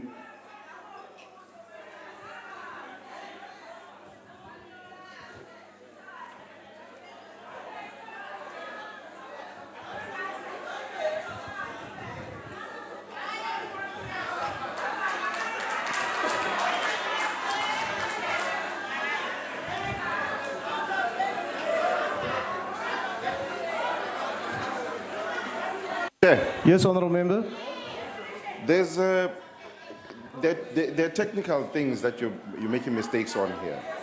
First of all, you didn't ask the member to answer as to why he says deliberately. Honourable member. So that he can justify his point. Honourable member. Order, honourable members. But order. I'm not done. Two, can you show us in the rules book where it says you can't say a person is deliberately misleading the House? Honourable member. Can you show us those rules? Honourable member, please take your seat now. I've made a ruling in this regard. House Chairperson. And I'm still busy. Honourable Shavambu, take your seat. Honourable I'm urgent motion that you please must step down take from that your chair seat. and allow someone else to preside. Please there. take your seat, honourable member. But I'm raising a... Honourable member, your member has raised a point of order and I'm dealing with that point of order now. Honourable member, please take your seat. I've dealt with that point of order. The Honourable Matiase has left the House. So that point of order has been dealt with. If you have any particular reason why you question my ruling that I, by the way, stand with, then you must approach the Rules Committee to deal with the matter. We want to get on with questions to the President now. No, honourable member, please take your seat. You are challenging a ruling. You are challenging a ruling, and I want you to take your seat, Honourable Shavambu. It is not going to happen, I'm sorry. I've got a ruling that I dealt with, and that ruling, that motion that you want to raise is not relevant to these proceedings now. Honourable President. Chair, before the President. No, take your seat, Honourable Member. I want to proceed with the President now. Please take your seat, Honourable Member. Please take your seat. We want to proceed with questions to the President now. Chair, you have not... Honourable Member, I've given you the rule that you must follow in dealing with this matter. Let's get on with questions to the President now. The Honourable President. Thank you, Honourable. Sorry, Mr. President, just a bit. What is your point of order, Honourable Member? Start taking leadership. That guy sitting there is useless. Honourable Member, please take your seat. Honourable Member, please take your seat. Continue, Honourable President. Thank you. What is the point of order, Honourable Member? Point of order, Chairperson. First, we want you to step down because you are doing the same No, what Honourable have Member. done when Zuma was the president. No, you are Honourable doing Member. it again. You Please must step take down. your seat. You can't chair the Please House. You must take step your down. seat. It's not going to happen, Honourable Member, I'm afraid. Down. We want another person to chair Take the your House. seat. You must step down. Take your we seat, want Honourable another Member. to... Honourable Member, please take your seat. Honourable President, will you respond to the question that has been raised, please? Thank you, Honourable. No, Honourable Member, I'm not taking further House points Chair. of order on this matter. No. No, Honourable Member, your party is raising exactly the same point. I've dealt with this point of order. If you are unhappy with the point of order that was raised, you must take it to the Rules Committee. Please take it to the Rules Committee. You also, no, Honourable Members, take your seat. Honourable Shavambu, take your seat. We want to proceed to questions to the President. I've made a ruling and I stand by my ruling. Continue, Honourable President. Thank you, Honourable House Chair. I'm not recognizing Honourable Member. Take your seat. Please take your seat. No, Honourable Member, please take your seat and let's allow the President to proceed. I've made a ruling. I've responded to you, Honourable Member. Is it a different point you wish to raise now? Let me hear what you have to say. Yeah. No, Chair. These proceedings have What been is your point of order, Honourable Member? These proceedings have been going on very well and the President has been doing very well. Yes. You are messing up a very good process. Honourable Member, I'm applying the rules of the House. Take your seat. Please take your seat now. You now saying exactly what you said previously. No, I've never said this before. No, take your seat, please. Chairperson. Honourable Member, take your seat. I'm not going to allow any further points of order on this matter. Chairperson. I want the President to proceed. I don't think EFF is the only party No, Honourable Members. Honourable Members, both of the EFF and I'm also requesting the ANC whip. Now, take your seat, Honourable Member. Take your seat. I'm asking you to take your seat, please. Let us allow the President to proceed. No, Honourable Member, take your seat. Take your seat. Please take your seat. Continue, Honorable President.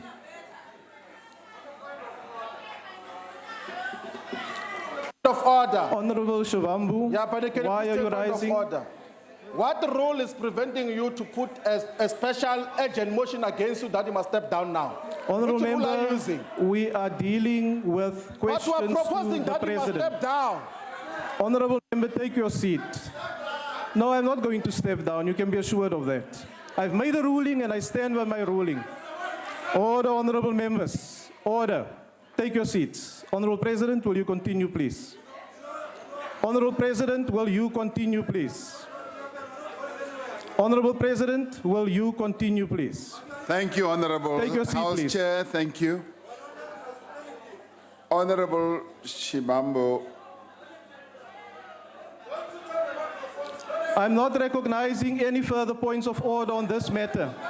We are going to proceed. We are going to proceed, honorable members. Really, really. Please take your seat. I've made a ruling on a point that you are unhappy with, and you can pursue the National Assembly Rules Committee on this matter. Honorable member, is it different from what has been said earlier? Yes, honorable member. Okay, thank you very much. Before the president can continue, please just step down. Honorable member, take your seat, please. Take your seat.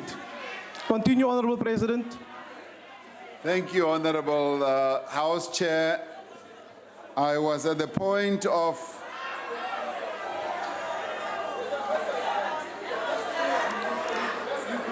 No, honorable members, you are making repetitive points of order about the same matter. And I am not going to entertain a further point of order on this matter. I want us to proceed. Take your seat, please. I want us to proceed. Honorable President. Thank you, House Chair. If I may continue, I'd like to answer Honorable Shibambo's question. I was on the verge of saying, Honorable Shavambu.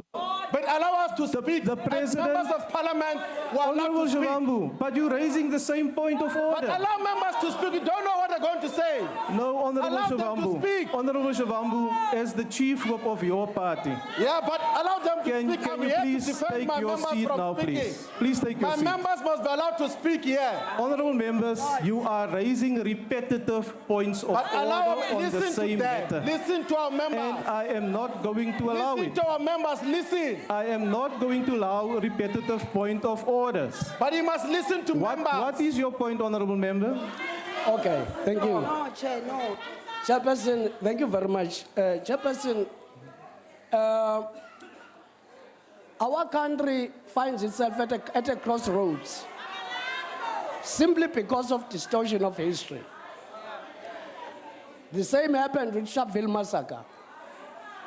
Again, the same thing happened with 1976 uprisings. A is the question of land. Honorable member, please which take your we seat. are You're making a saying- speech now. No, it's not a speech, Chairperson. It's not a What speech. is the point of order? Distortion of facts. Honorable President. All that you are saying, Chairperson, is... Let's allow the President to respond. No, Chairperson, please. Take your seat, please. As a member of this House, Chairperson, Please take your seat.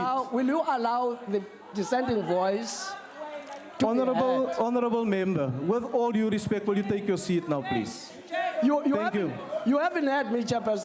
Honorable member, please take your seat. You haven't heard me, Chairperson. No, honorable member, I've heard what you've said. No, I want the... you haven't No, heard take me, your seat, Chairperson. please. No, honorable members, the President is about to respond to a question raised by your chief whip, the Honorable Shavambu, right? The President will respond to that question now. If we do not allow the President to respond, then it will create a further difficulty for us that we do not want to go into. So can we allow the President to respond to this question, please? No, honorable member, I'm not going to recognize you. I've recognized you on 3 occasions, and you raised exactly the same point. Honorable President, I'm going to request you to continue, please. Thank you, Honorable House Chair. Take your seat, please. I thank you for giving me this opportunity once again to respond to Honorable Shibambo's question, hopefully without any interruption this time. What is your point now, Honorable Member? Chairperson, the attitude you are using there, it tells us you must now step down. You are tired. No, Honorable Member. No, Honorable President, please continue. I'm no longer taking points of order on the matter. Continue, Honorable President. No, Honorable Member, take your seat. Honorable Member, take your seat, please. Take your seat. Honorable Member, take your seat. I am not recognizing you, Honorable Member. Please take your seat. Take your seat. Continue, Honorable President. Thank you. Thank you, Honorable House Chair. Honorable members, you are not the only members in this House. There are 380 other members waiting to listen to the President. And what you are doing now is gross disorderly conduct. And I can no longer tolerate that. I've made a ruling, and I stand by that ruling. I'm not going to change that ruling. If you are not willing to be part of these proceedings, then you are more than welcome to leave so that we can continue with the business of the House. This is really unbecoming. You can have your own issues and your disagreements with my ruling, but I stand by my ruling. Honorable President. Thank you, Honorable House Chair. Continue, Honorable President. Thank you very much. I'm not recognizing that member. Honorable Shibambo, I had wanted to say... No, Honorable Member, I'm not going to recognize you. Honorable Mashabela, will you please take your seat? I want to allow the President to continue. Honorable President. Thank you, Honorable House Chair. I wanted to say to Honorable Shibambo that following the passing of the resolution of the governing party, the EFF introduced the motion here, which in a number of ways has unleashed, the adoption of that motion has unleashed a wonderful process, a process of debate, dialogue, discussion throughout the length and the breadth of the country. And indeed, as the motion states, as the resolution was, that we should now look at land in a different way. We should be able to use various mechanisms to deal with the land question, and one of those is the expropriation of land without compensation, taking into account that as we do so, we should not harm the economy, we should increase agricultural production as well as food security. That is the motion or the resolution of the African National Congress, which I believe in, which was passed by the 54th Conference, to answer your question directly. What we have now unleashed is this wonderful, all-empowering process, which, as I said, is already proving to include and involve quite a number of people in our country. Let us allow that process to continue so that our people get fully engaged in this discussion and debate and dialogue, and we will end up with a very wonderful product where all South Africans will have a sense that they now are part of the outcome that will have been arrived at, the one of dealing with land. And so with that, Honorable Shibambu, I say, let us continue and engage on this issue. EFF is entitled to put forward its view, as is the ANC, as is the DA, and indeed all other parties that are represented here on this issue. And let us be sure that there are quite a number of other people outside of this National Assembly who also want to put their views forward, and they should be allowed to do so. So let the discussions ensue and let people get engaged in these discussions. And let us persuade one another. Let us find one another as we seek to persuade one another. Ek sê ons moet nou aangaan, ons moet mooi praat, ons moet ook lekker praat. Ons moet ook saamwerk sodat die einde van hierdie debat moet 'n baie mooi debat wees waar almal van ons can say that indeed we've engaged in a debate where each one of us has contributed to the further development and building of our democracy and ensuring that South Africa becomes a successful country. Laat ons nou aangaan. Thank you very much. The Honorable Tebekulu. Point of order. Yes, Honourable Member. You know, in the rules of the National Assembly, there's a rule that specifically says that we must not cast aspersions on members of parliament. Now, the president says that we opportunistically took up the issue of land when it is in the founding manifesto of the EFF, it's in the elections manifesto which are public. So to suggest that we opportunistically took it because an ANC resolution is casting aspersions on members of the EFF that have raised the motion, and it's decidedly and conclusively wrong and must be addressed here in this House without having to do in a way that we did of chasing our member out illegally. And you must step down, Steelway. No, Honourable Member, the point that you are raising is a point of debate between members of this House and the different parties that are here. And I now want to recognize the Honourable Tebekulu. Thank you, House Chairperson. Honourable President, does this foreign investment you are talking about includes continuing to sell land to foreigners as well as the governments of other countries when there is much thirst for land ownership amongst the citizens of South Africa? Thank you. The Honourable President. A number of countries around the world, Honourable House Chair, have a clear rule on the issue of land being either sold or dealt with in whatever way to foreigners. They resort to the lease of land to people who want to invest in their countries, and that lease does not result in, say, ownership of land. And in a number of countries, they actually give you either 30-year lease, 60-year lease, 99-year lease, and so forth, which is renewable as you go on. And we have looked at this, and we have felt that these are things that can also be well applied in our country as well.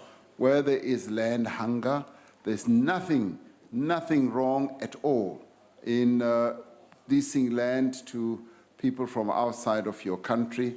It happens in countries in the Northern Hemisphere, on the African continent, in Southeast Asia, and indeed in many other places that is the norm. So there is nothing that stops us from doing precisely that. Thank you, Honourable Chair. Thank you, Honourable President. That concludes question number 10. We now go to question number 11 that has been asked by the Honourable Bengu to the President of the Republic. The Honourable the President. Honourable House Chair and honourable members, the World Bank report on poverty and inequality places strong emphasis on the importance of jobs and skills in achieving faster growth that improves the lives of poor people. The report notes that it is critical to raise overall productivity and competitiveness in the South African economy to increase the number of people who can be put in employment. These findings are in line with the National Development Plan as well as the medium-term strategic framework. The report itself does concur with current policy emphasis in order to ensure that growth measures have a meaningful impact on reducing inequality. We must accelerate efforts to improve the quality of basic education and access to tertiary education. We must improve delivery of these and other key government services. This is critical given that we still need to devote resources to ensuring that South Africa's fiscal position is suitably robust to withstand shocks from either global or domestic sources. As outlined in the Budget Review 2018, some of the measures we need to take to increase investment and raise productivity include efforts that we must take to improve investor confidence, institute telecommunications reforms, lower barriers to entry, reform transport infrastructure, and support tourism and agriculture. The World Bank report confirms our view that it is not sufficient to accelerate economic growth alone. We need to ensure that such growth is accompanied by the creation of jobs so that we do not have jobless growth, but it is also the type of growth that should lead to the support of poor people in our country. It is for this reason that we began preparations with our social partners for a job summit later this year so that we can collectively start focusing on tackling the whole challenge of unemployment. Our expectation is that these efforts will help further increase the impact of recent labor market support policies, including the employment tax incentive, the national minimum wage, and indeed the Youth Employment Service. While the World Bank report presents a sobering view on the challenges in our economy, it provides useful recommendations that are supportive of and consistent with the programs we are currently implementing.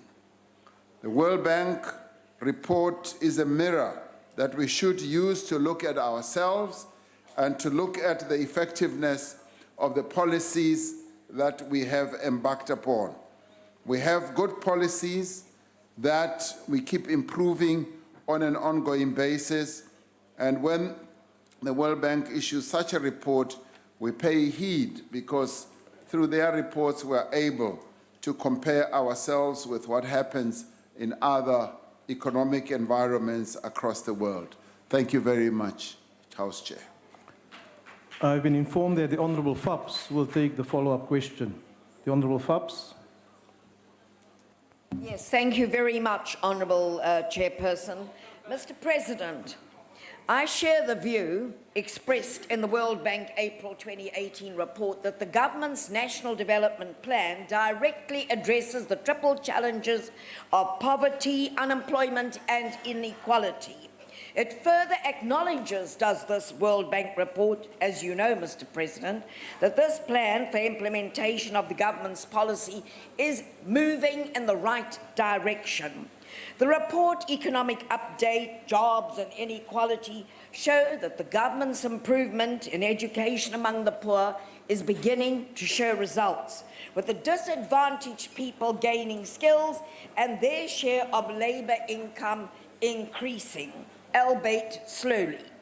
In recognising the slow economic growth experienced by the country, the World Bank suggests improvements in economic growth coupled by the interventions already expressed in the National Development Plan.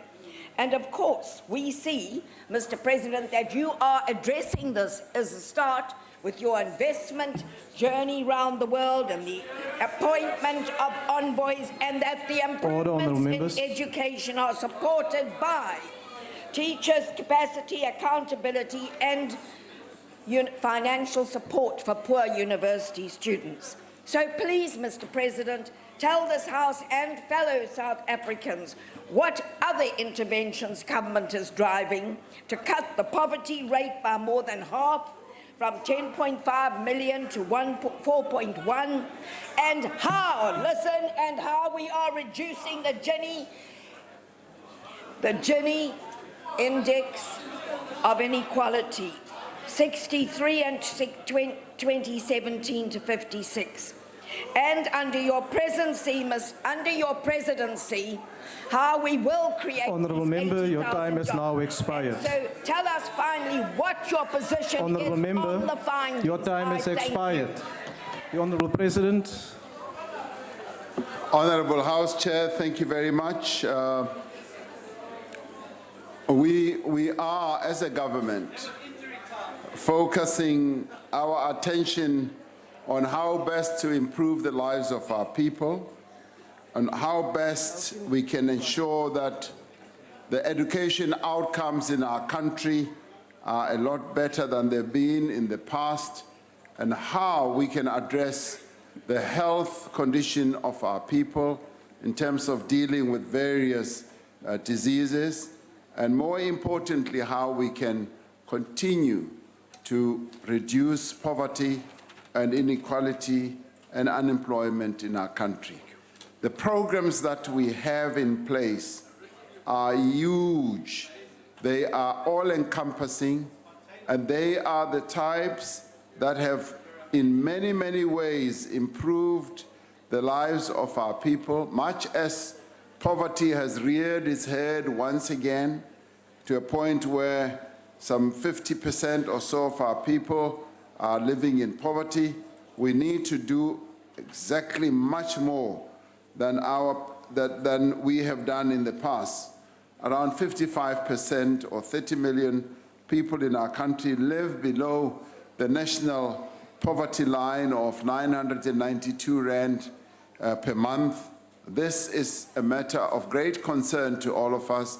We need to make sure that we do move beyond this. In the past we have, and now with the economic conditions having worsened in the way that they have, we have indeed found that we have backtracked.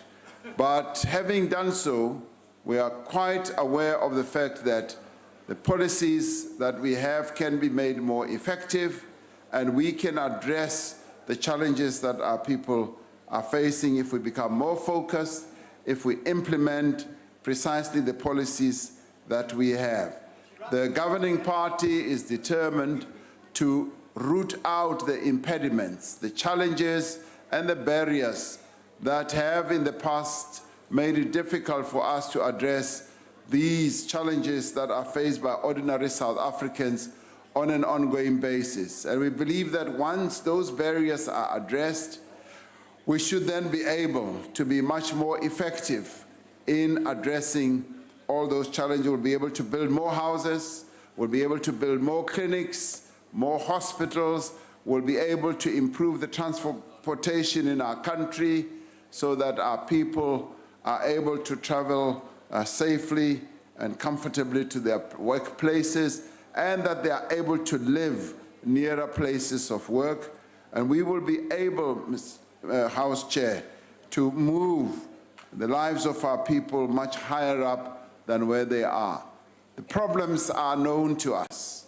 We are aware of the hardships and the challenges that our people have, and we are determined that we are going to address those hardships. And thank you very much. Thank you, Honourable President. House Chairperson. Yes.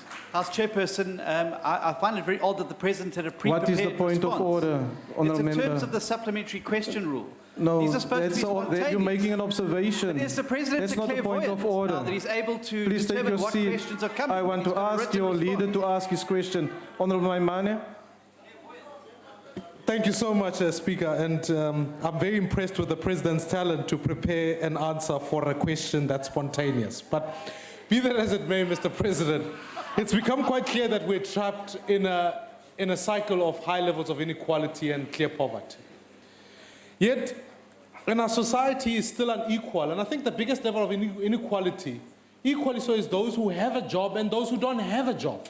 It's the South Africans who are unemployed, the 10 million that we ought to answer questions for. And my challenge here, Mr. President, is that your government has proposed a minimum wage to come into South Africa. But your treasury, your own government, has already proposed that if that proposal goes through, over 715,000 South Africans will lose their jobs. So surely, Mr. President, is it not time? I want to hear from you. What plans do you have to mitigate against those who will lose jobs? And whether is it not time to consider a job seekers grant to help South Africans who are unemployed get work? The Honourable President. Thank you, Honourable House Chair. Thank you. I'm glad you are very impressed with the way yes, clairvoyance and all that. Now, Mr. Maimane, if you have been paying attention to this whole issue of the national minimum wage, firstly, you will have noticed that the minimum wage issue started, the demand for it started in 1955, when our people gathered in Kliptown, complained about the poverty wages that they were being paid then, and said, we want a national minimum wage, because a national minimum wage will eradicate these poverty wages that the people of our country were being paid. And then the economy of our country employed far less than, if you like, 4 million people. Now, that was the complaint then. Now, with time, this demand kept on growing. It kept on being articulated by working people in our country. And when President Zuma said that we should immediately look into the issue of the minimum wage, we did so. And as we did so, Mr. Maimane, we did a research by top-class professors in our country who told us in their report that there are some 6.6 million people in South Africa who earn, on a monthly basis, less than 20 rand an hour. And they also said there are people in our country who are working people, given that we've got 16 million people who are in our country who work, working people earn even 750 rand a month, who earn 1,500 per month. Now, those are truly poverty wages. And the demand has been made throughout history for a living wage in our country.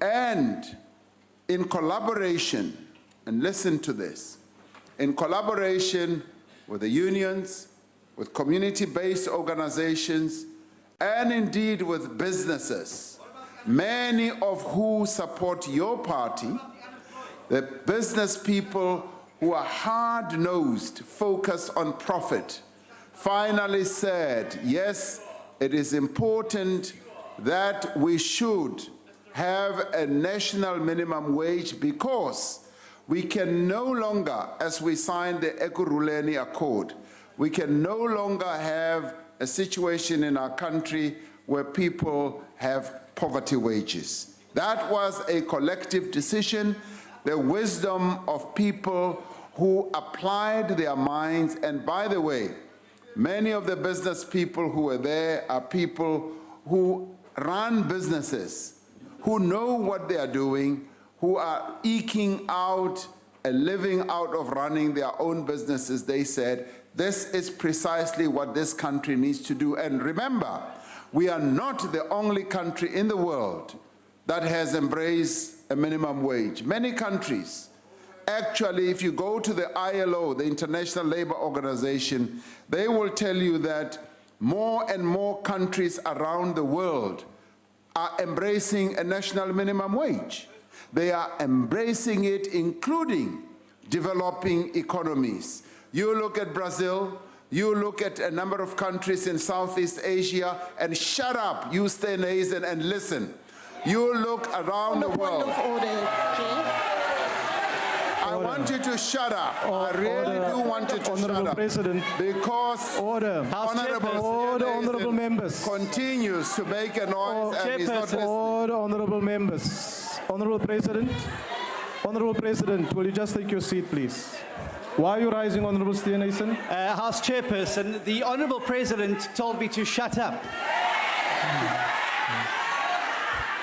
I'd like him to answer, but shut up is unparliamentary. And if you're going to hurl EFF members out for telling him for deliberately leaving Honourable out, President, the rule must apply to will you him. withdraw, He must please? withdraw.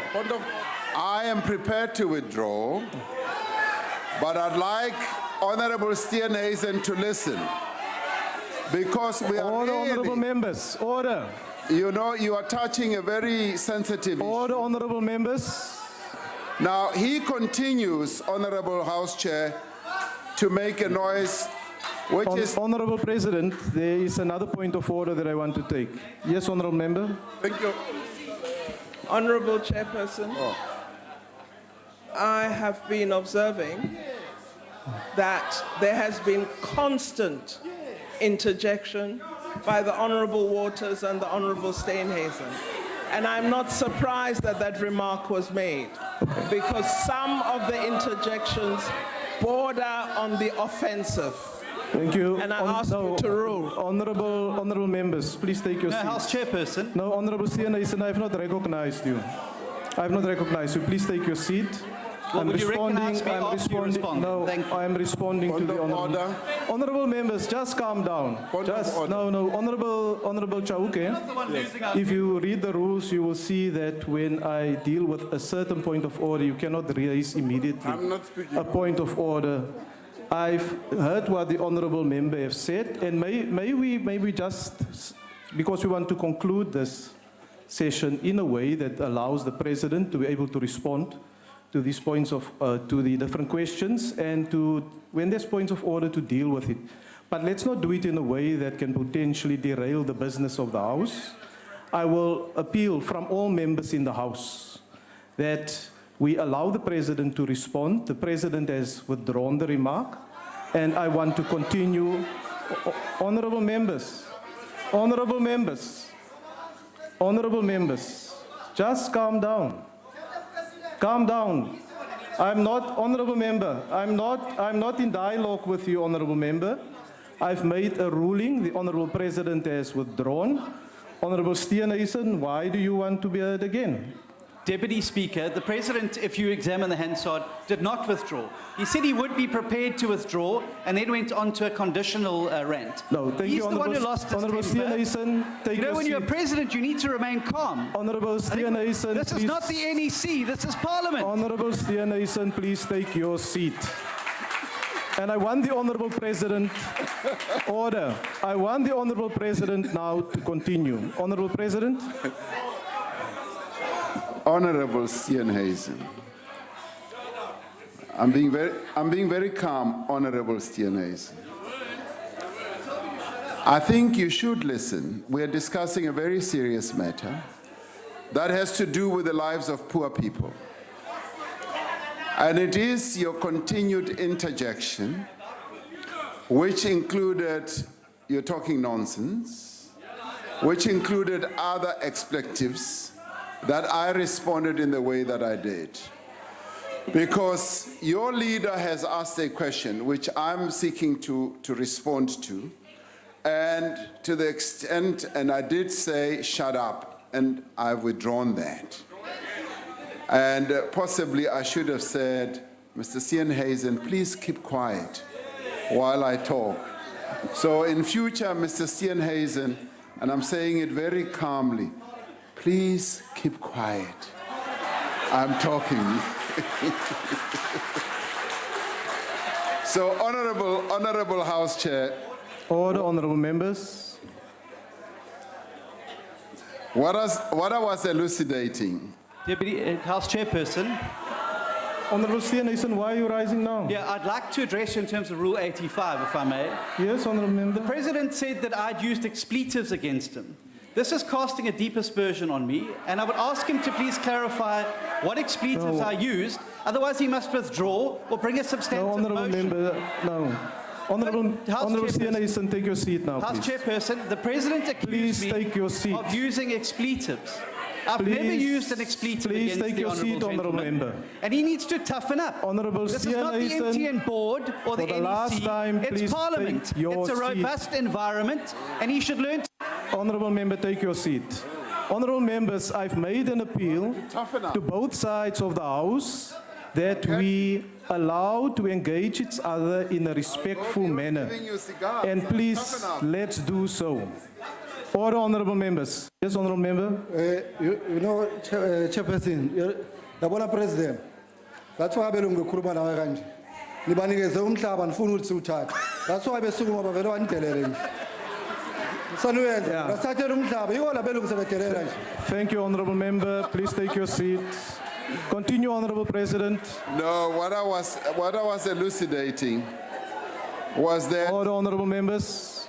Honourable Maimani, with 6.6 million people earning way below 20 rand an hour, we collectively, business, labor, community-based organizations and government were faced with a choice of having to say, do we leave those 6.6 million people to their own fate, where they continue to earn less than 20 rand an hour, and say, market forces will continue to look after you? Or do we say we are going to peg a minimum wage at a much higher level, which would have wiped out quite a lot of employment? And we chose the middle course. The middle course, which we believed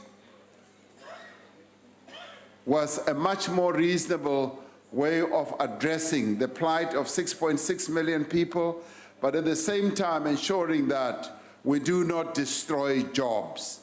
Now, yes, a report came through that if you implement the 20 rand an hour, yes, you would be able to wipe out 750,000 jobs.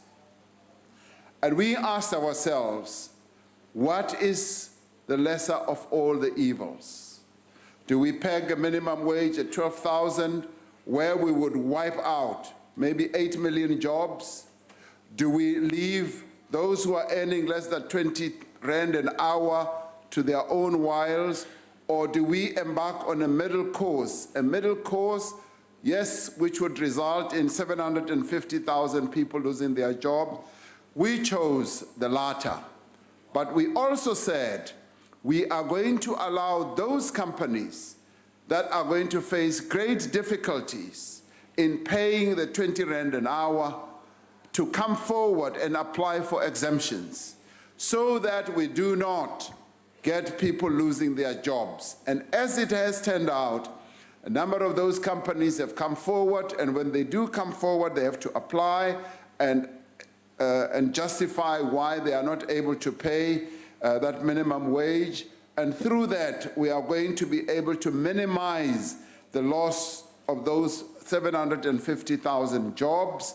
We are going to be able to lift 6.6 million people out of income poverty or low wages, and at the same time, we're also going to take care of those workers who work in the farms and those workers who work in our houses, domestic workers.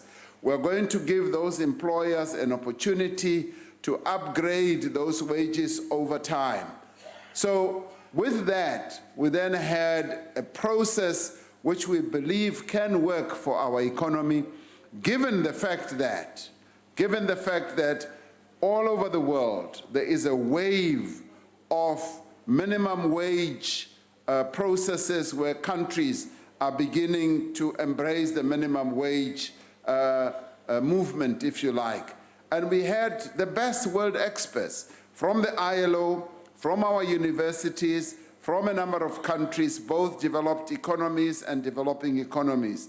And we had the best advice, if you want to know, to arrive at this minimum wage that we crafted.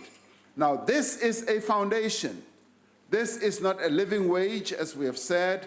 This is a wage below which no worker in South Africa should be paid except for domestic workers, as well as for those workers who work on our farms only for a limited period, and they will also be lifted to the level of the minimum wage. Now, the minimum wage is going to be regulated by an employment commission, which is going to be able to review this minimum wage on an ongoing basis. And for those who say it is far too low, we want you to keep in mind that if we had raised it a bit too high, many people were going to lose jobs. And for those who say the 20 Rand is too high, we have 6.6 million people that we as a country, as a nation, needs to look to improving their livelihoods. So faced with all this, we were able to craft this minimum wage, and we believe that it is going to lift 6.6 million people out of income equality, Mr. Maimani. And I'm sure you can agree to that as well. Thank you very much. The next follow-up, Honorable Lokota, why are you rising? I'm rising on a point of order, Chair. Yes, Honourable Member. I did not want to interrupt the response of the President, but just before the President did that input, this gentleman here, next to Mr. Shivambu, I forget the doctor, I forget your surname, I'm sorry. Honorable Dlamini, no, I must say this. He addressed you, and then he turned to say to the President, abelungu sebethi kanje bakhuluma kanjena ngoba nibavumela ukuthi bathathe umhlaba. Now I'm rising on this issue.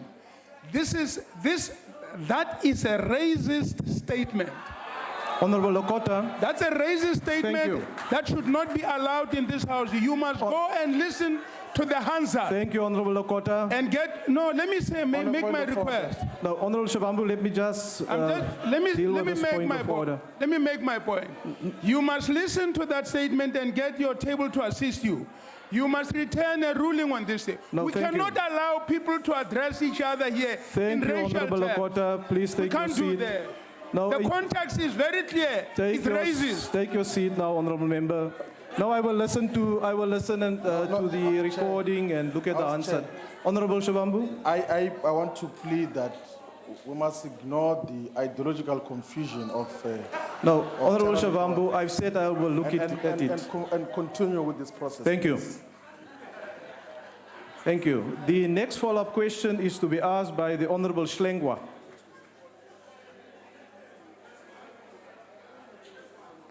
Thank you very much, Honorable House Chairperson.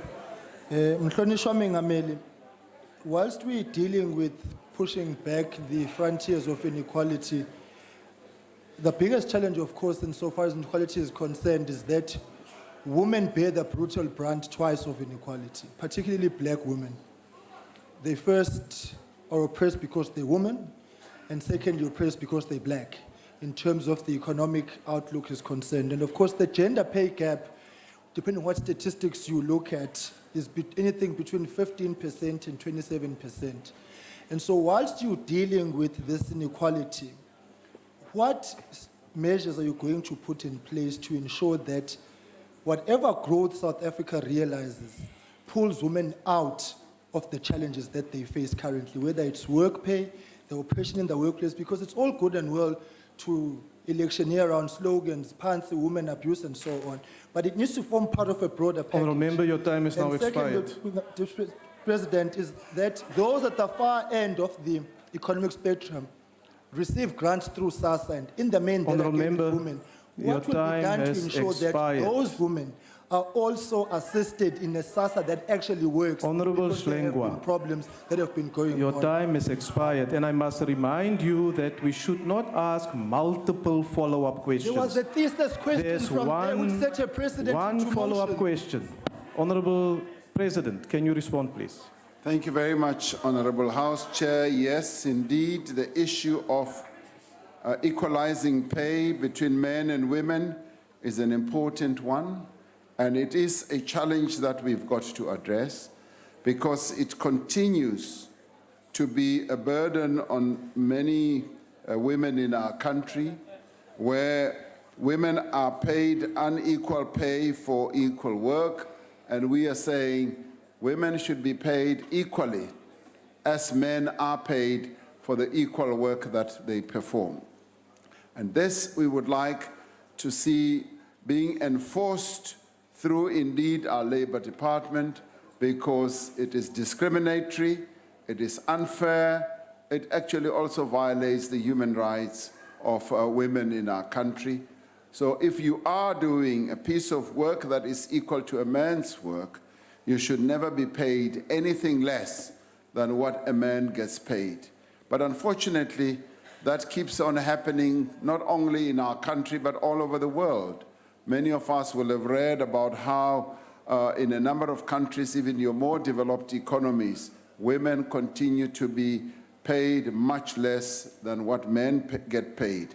And in our own country, we need to meet this challenge and address it so that we eliminate it. We cannot talk about equality between men and women in terms of our constitutional precepts, but at the same time, when it comes to remuneration, the benefits, the treatment, the treatment is unequal. We therefore need to ensure that it is equal treatment and equal remuneration, equal benefits for work that is done on an equal basis. So that we will want to move on and ensure that it does indeed happen, and our Labour Department will be ensuring that it does happen. Thank you very much. Thank you, Honourable President. The next follow-up question is to be asked by the Honourable Kubisa. Thank you very much, House Chairperson. Honourable President, it's true that a plethora of socio-economic challenges still impact negatively on our country. And of course, that includes inequality, poverty, and employment. But of course, there's these issues of, fronting and labor brokerage that still bedevil the work situation and job creation. What is it that the government is doing tangible to deal with these issues? Because there are these companies, they still continue to use labor brokers and also this fronting. People find themselves in companies and they're not paid anything, and they don't know whether they are called directors, whereas they're not getting anything for being directors of companies. What is it that the government is doing tangible to deal with those issues? Thank you. The Honourable President. Thank you, Honourable House Chair. The issue of labor broking has been raised on a number of occasions by our colleagues and our fellow citizens in the labor movement. It continues to be a huge problem that they encounter, and they've raised it on a number of occasions. I know for a fact that the Labour Department has sought to address this through regulations, but still our labor movement colleagues are still not feeling the effect of the regulatory processes that have been put in place. And when you look at it, you find that, yes, the labor brokers tend to earn quite a lot of money, much more than they pay the people that they put in employment. And of course, the complaint is, in the end, those workers who are brought through into employment through labor brokers do not enjoy the benefits. They do not get permanent employment, and they are tossed from pillar to post, and they are employed for certain periods and then tossed out. Now, these clearly, in my view, still needs to be addressed. We need to find a solution that is going to be satisfactory to all and sundry. We cannot continue having a situation where our labor movement colleagues continue to complain about exactly the same thing in the way that it continues to manifest itself. Now, I will be seeking to have in-depth discussions with the Minister of Labour so that we find a better way of addressing this issue of labor brokers, because it has gone on for too long, and workers feel that they are suffering at the hands of labor brokers. And indeed, we need also, of course, to hear what these companies that are involved in this sector have to say. But our primary concern must in the end be to address the issues that workers have been raising through their trade unions. So I will want to see it addressed more effectively. Thank you very much. Thank you, Honourable President. That concludes that question. The last question on the order paper has been asked by the Honourable Gallo. The Honourable President. Honourable House Chair, honourable members, small and medium enterprises are an important part of the South African economy. They support more than 60% of employment in our country and are engines for growth and transformation. It is therefore critical that we continue to pursue measures that will open up the economy for small businesses in South Africa. The Competition Act and the competition authorities, including the Competition Commission itself, are important institutions and instruments that are aimed at addressing not only matters relating to competition, but also economic concentration and public interest. When investigating whether a merger can or cannot be justified, the Competition Commission must consider the impact on employment and on the ability of a small business, and especially firms controlled or owned by historically disadvantaged South Africans, to compete in their chosen market. The competition authorities are required to apply a case-by-case test on the appropriateness of imposing conditions on mergers. With respect to the specific decisions of the Competition Commission that were referred to by the honourable member, in 11 of the 12 approved mergers, the Commission found that the proposed transaction was unlikely to sustainably prevent or lessen competition in any market and did not raise any public interest issue. In one case, namely, the acquisition of the cast products division of Score Metals, the transaction was approved on condition that, among other things, the proposed merger would not result in any retrenchment of employees for 18 months after the implementation of the merger. South Africa has led the way globally on matters of public interest. Many authorities around the world are now beginning to recognize the importance of these responsibilities to support the public interest through their competition laws. There are a number of instances where the efforts of government and our competition authorities have led to the opening up of markets and the protection of important industries and jobs. Some 58,000 jobs were saved and 6,500 jobs were created through conditions stipulated by the competition authorities through mergers proceedings between April 2014 and 2016 financial year. In its budget vote later this week, the Economic Development Department will provide details of the latest in this financial year.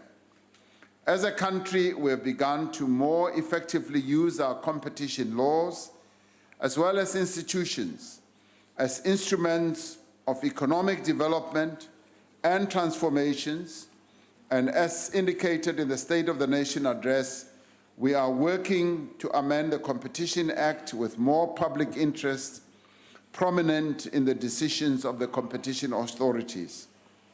The OECD is one of those institutions which, having looked at our competition laws, found that our competition law, in as far as public interest is concerned, is far ahead of many, many countries indeed, because we have focused our public interests area as an area that has an empowering type of aspect and tends to look more closely on how we can shore up the interests of ordinary people, not only in as far as their employment is concerned, but also on areas of skills, development, and a number of other areas.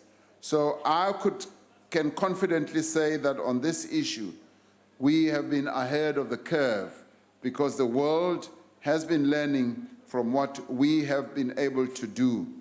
Much remains to be done, and this is being looked at more closely as we begin the process of amending our Competition Act, so that our Competition Act also deals with issues of concentration, also deals with issues of how we can utilize the Competition Act as fostering empowerment amongst the people who were previously prevented from entering certain businesses and certain sectors. This is an area of great development for us, and it's an area that, having addressed it in the State of the Nation address, we want to focus more attention on, because it is where we want to foster more change and development in our competition laws. Thank you very much. Thank you, Honourable President. The first supplementary question is to be asked by the Honourable Gallo. Thank you, Honourable Chair of Chairs, and thank you, President, for your answer. It is common cause, Mr. President, that small and medium-sized enterprises generate employment and unlock the economic prowess of the country's outlook, as you have also alluded to that kind of effect. Adam Smith has written quite extensively on this. What steps have you undertaken to interlock the work of the Ministry of Small Businesses in promoting local enterprises with the Competition Commission's assessments of mergers and acquisitions? We are raising these questions, Honourable President, because we are worried that this neoliberalism kind of an approach is not going to benefit the people, more especially in the rural areas. We are very much concerned, Honourable President. Thank you. The Honourable President. As I was saying earlier, Honourable House Chair, and that we are focusing our effort on the Competition Act amendment on how best that amendment can lead to, yes, the empowerment of those who were previously disadvantaged and prevented from entering various areas of business. And indeed, we want a greater interface, not only between, Small Business Enterprise Ministry, as well as what we do in terms of competition throughout government, so that we do not work in silos. So we want to address all those challenges that you are talking about, because it is important, if we are going to foster the radical economic transformation trajectory that the governing party is committed to, that we should empower the small and medium enterprises, not only in word, but in effect, and give them the wherewithal, the capacity and the capability of being able to do precisely that. So this is an area that we are focusing on. We've shone a light on this area, and we want to utilize these instruments that we have as part of the Competition Commission to ensure that small and medium enterprises are indeed given greater opportunities, greater avenues are open for them, and great pathways are also being created for them. Thank you very much. Thank you, Honourable President. The next follow-up question is to be asked by the Honourable Singh. Thank you, Honourable Chairperson. Mr. President, thank you for your response. There is nothing inherently wrong with mergers and businesses getting together because they bring in more capital, more infrastructure, and sometimes cheaper prices. Your response, Mr. President, focused mainly on the job side, that we protect jobs. I want to focus my question on the supply side. and the abuse of dominance. We have a number of companies that come together. Let's take Walmart, for an example, a number of retail companies in the textile industry, in the accommodations, you find them coming together. But the thing is, what opportunities are being given to small and medium enterprises to be continued suppliers of products? We find textiles from India, from China, from Bangladesh, all over the world, and we find imports rather than giving small businesses an opportunity. Are you satisfied, Mr. President, that the measures that we have in place to protect small and medium business as suppliers to these big conglomerates are in place? And if not, what will be done about it? Thank you. The Honourable President. Thank you, Honourable House Chair and Honourable Singh. No, I'm not satisfied. I'd like to see more action being taken to open up greater opportunities for small and medium enterprises. And the competition arena gives us greater optionality and opportunities to be able to do precisely that. The Minister of Economic Development is, during his budget vote, going to also address specifically this issue of how through our competition amendment law we are going to be able to empower small and medium enterprises and make sure that as we do so, we look at the full value chain. That's precisely where the blockage is, where small and medium enterprises are blocked, have barriers that they cannot get over. And those are channels that then need to be opened so that they are able to act. And if we do not do so from a legislative or regulatory point of view, they will never be able to make headway, because they will always find that the opportunities that lie ahead across a particular barrier are forever lost to them. So our task as a government is not only to give lip service to the empowerment of small and medium enterprises, it's actually to empower them in real effect and open up all the opportunities, particularly where there is dominance, because in certain sectors there are players that so dominate a sector as to be able to keep out other players. And we have embraced a mixed economy trajectory in our country where competition should be the order of the day, where those who are good at doing particular things, producing goods and services, should be given that opportunity without facing barriers that are going to make it impossible for them to thrive and to succeed.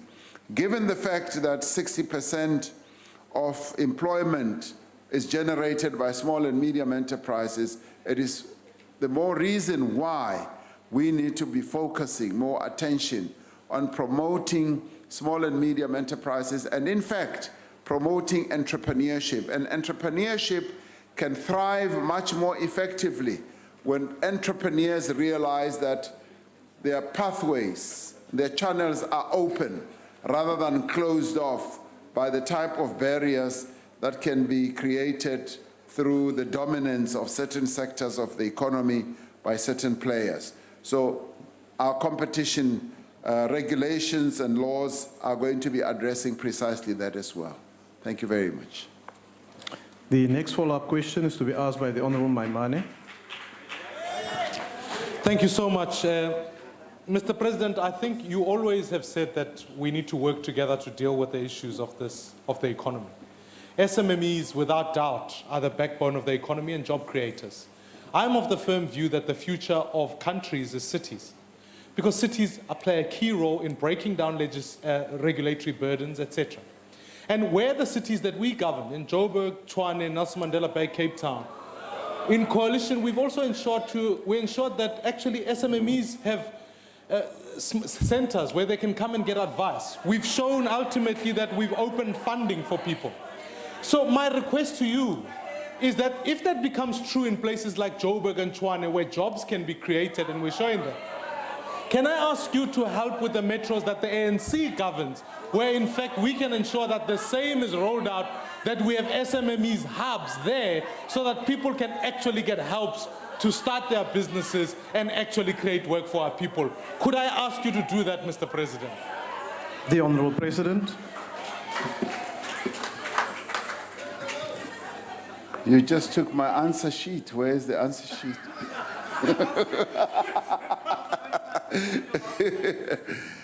Honorable House Chair, Honorable Maimani, the support that needs to be given to small and medium enterprises is quite broad. It is what, in my book, is not complex. It's something that can be done very quickly, very easily. It just requires focus. And what you are saying in terms of where it has been rolled out is very good news indeed. And we have found that through the hubs that can be created, and some of those are hubs where we create situations where small and medium enterprises are able to get support. And I know for a fact that these hubs are being opened in a number of places throughout the country. And if you like, we can bring you the evidence. It's not only, I would say, in the cities that you have mentioned, it goes even beyond that. I know, for instance, in the Rustenburg area, there are such hubs. In the Durban area, there are such hubs. And indeed, in a number of other places, those hubs are being set up to assist. What you are really confirming is that through hubs like these that assist small and medium enterprises, entrepreneurs do get to move on. They get the support, they get the assistance, and we want to roll out more and more of this. The Minister of Small Business will be able, when she does a budget vote, to outline precisely these steps that are being taken through her department at national level and demonstrate effectively that it is a program that she's rolling out in a number of areas. So whilst we applaud the work that is being done in those areas that you've mentioned, Cape Town, Pretoria, and so on, it is certainly something that is being done elsewhere, but it needs to be broadened. I've taken the view that if we were able, Mr. Maimani, to create up to, say, if you like, 1,000 such hubs in our country and spend, say, 1.5 billion rand, we would be able to create up to 1 million jobs. And with that, we would then be able to create a number of entrepreneurs who are supported. They, in turn, would employ others. And we have seen how this, in practical terms, is able to assist a number of people, indeed, to create their own businesses. Now, I'm happy to come with you, but I'd like you to come with me as well to those other areas where this has taken root, where success has actually been achieved. So you and I can go around the country and look at all this. And actually, I say that in earnest. I say, yes, you can come with Mr. Steenhuisen. I say that in earnest because, I say it in earnest because I would like to see members of the opposition and, yes, the governing party being able to act together, work together in certain areas where our people need to see that indeed through the parliamentary process and what have you, we're able to work together. So it is for that reason that I'm going to invite you, Mr. Maimani, as Minister Zulu leads us to some of her hubs so that we can go and see together. So come accompany me when I go with Minister Zulu. Thank you very much. Thank you, Honourable President. The last supplementary question is to be asked by the Honourable Tembekwayo.